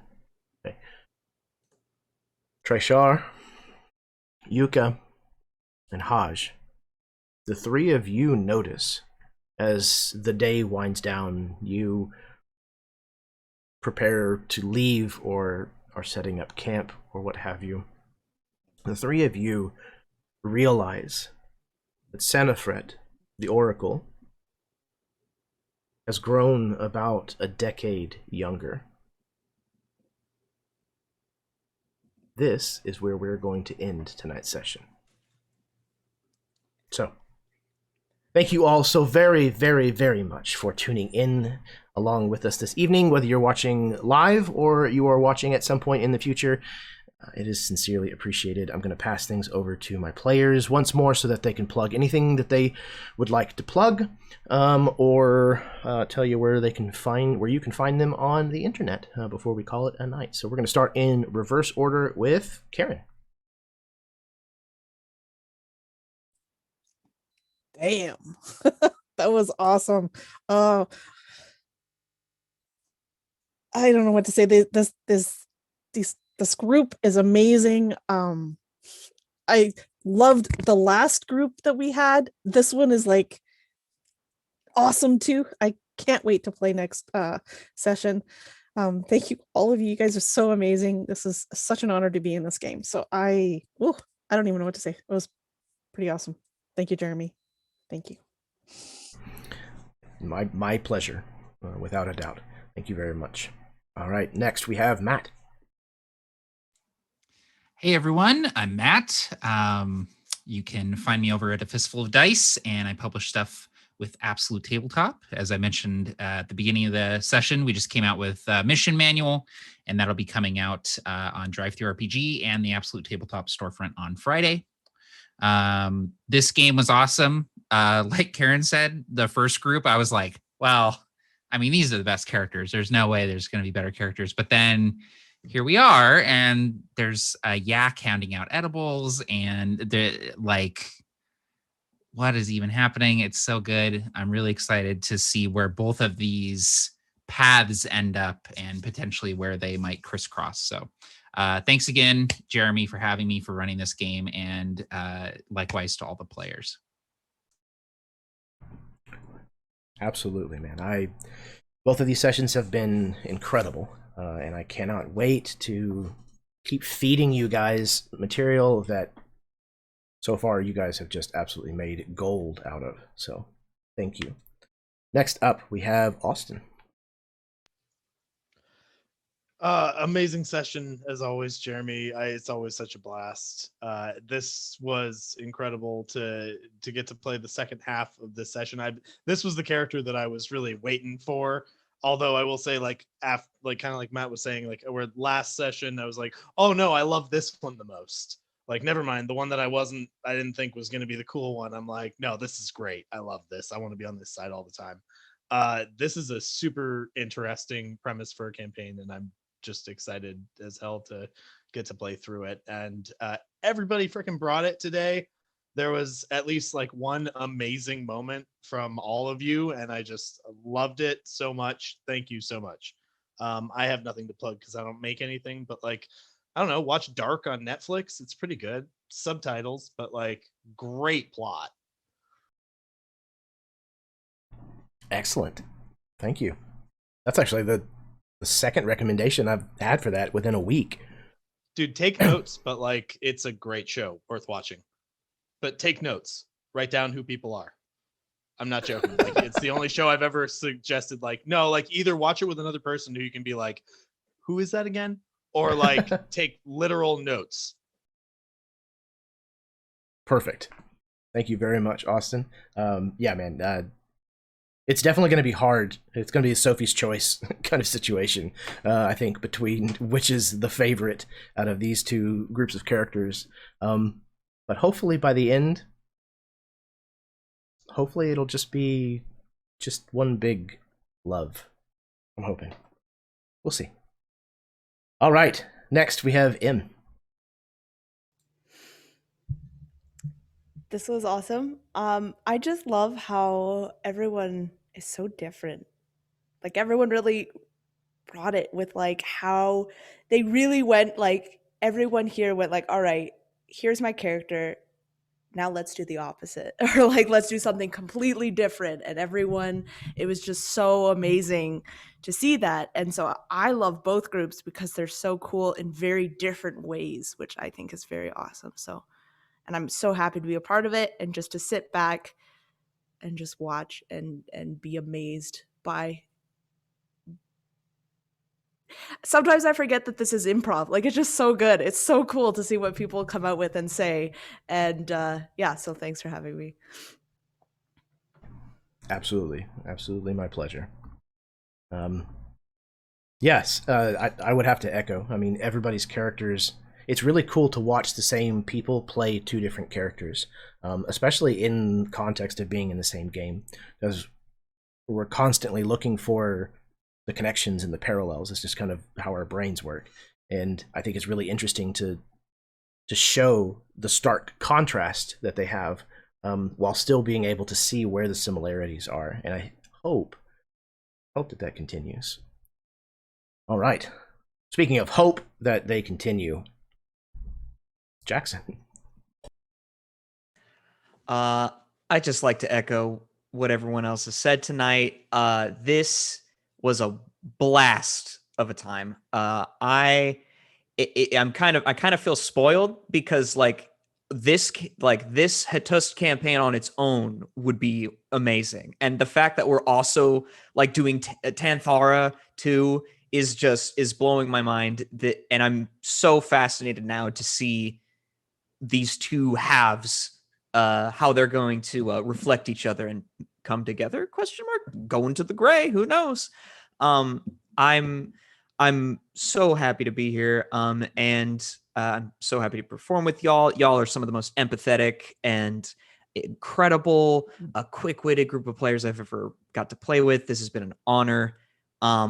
And for you all, if you liked seeing me perform as a swearing stoner druid, I actually do that in the first episode of Maelstrom, which will be coming out this Saturday, April 3rd. Check us out on all of your podcasting apparati. Thank you so much, Jeremy, for having me. And ladies and gentlemen, eat your beans responsibly. Thank you. Fantastic, man. Yeah, this is a fantastic group. Not only did you guys bring really original, interesting, diametrically opposed characters to the table, but like you said, you guys are all very amicable. You're all very giving as improvisational role players, and I'm so excited to see where this game is going to end up. So thank you all for coming and playing, and for bringing it, bringing your A game, not once, but twice so far. You guys are batting 1,000. So thank you for that.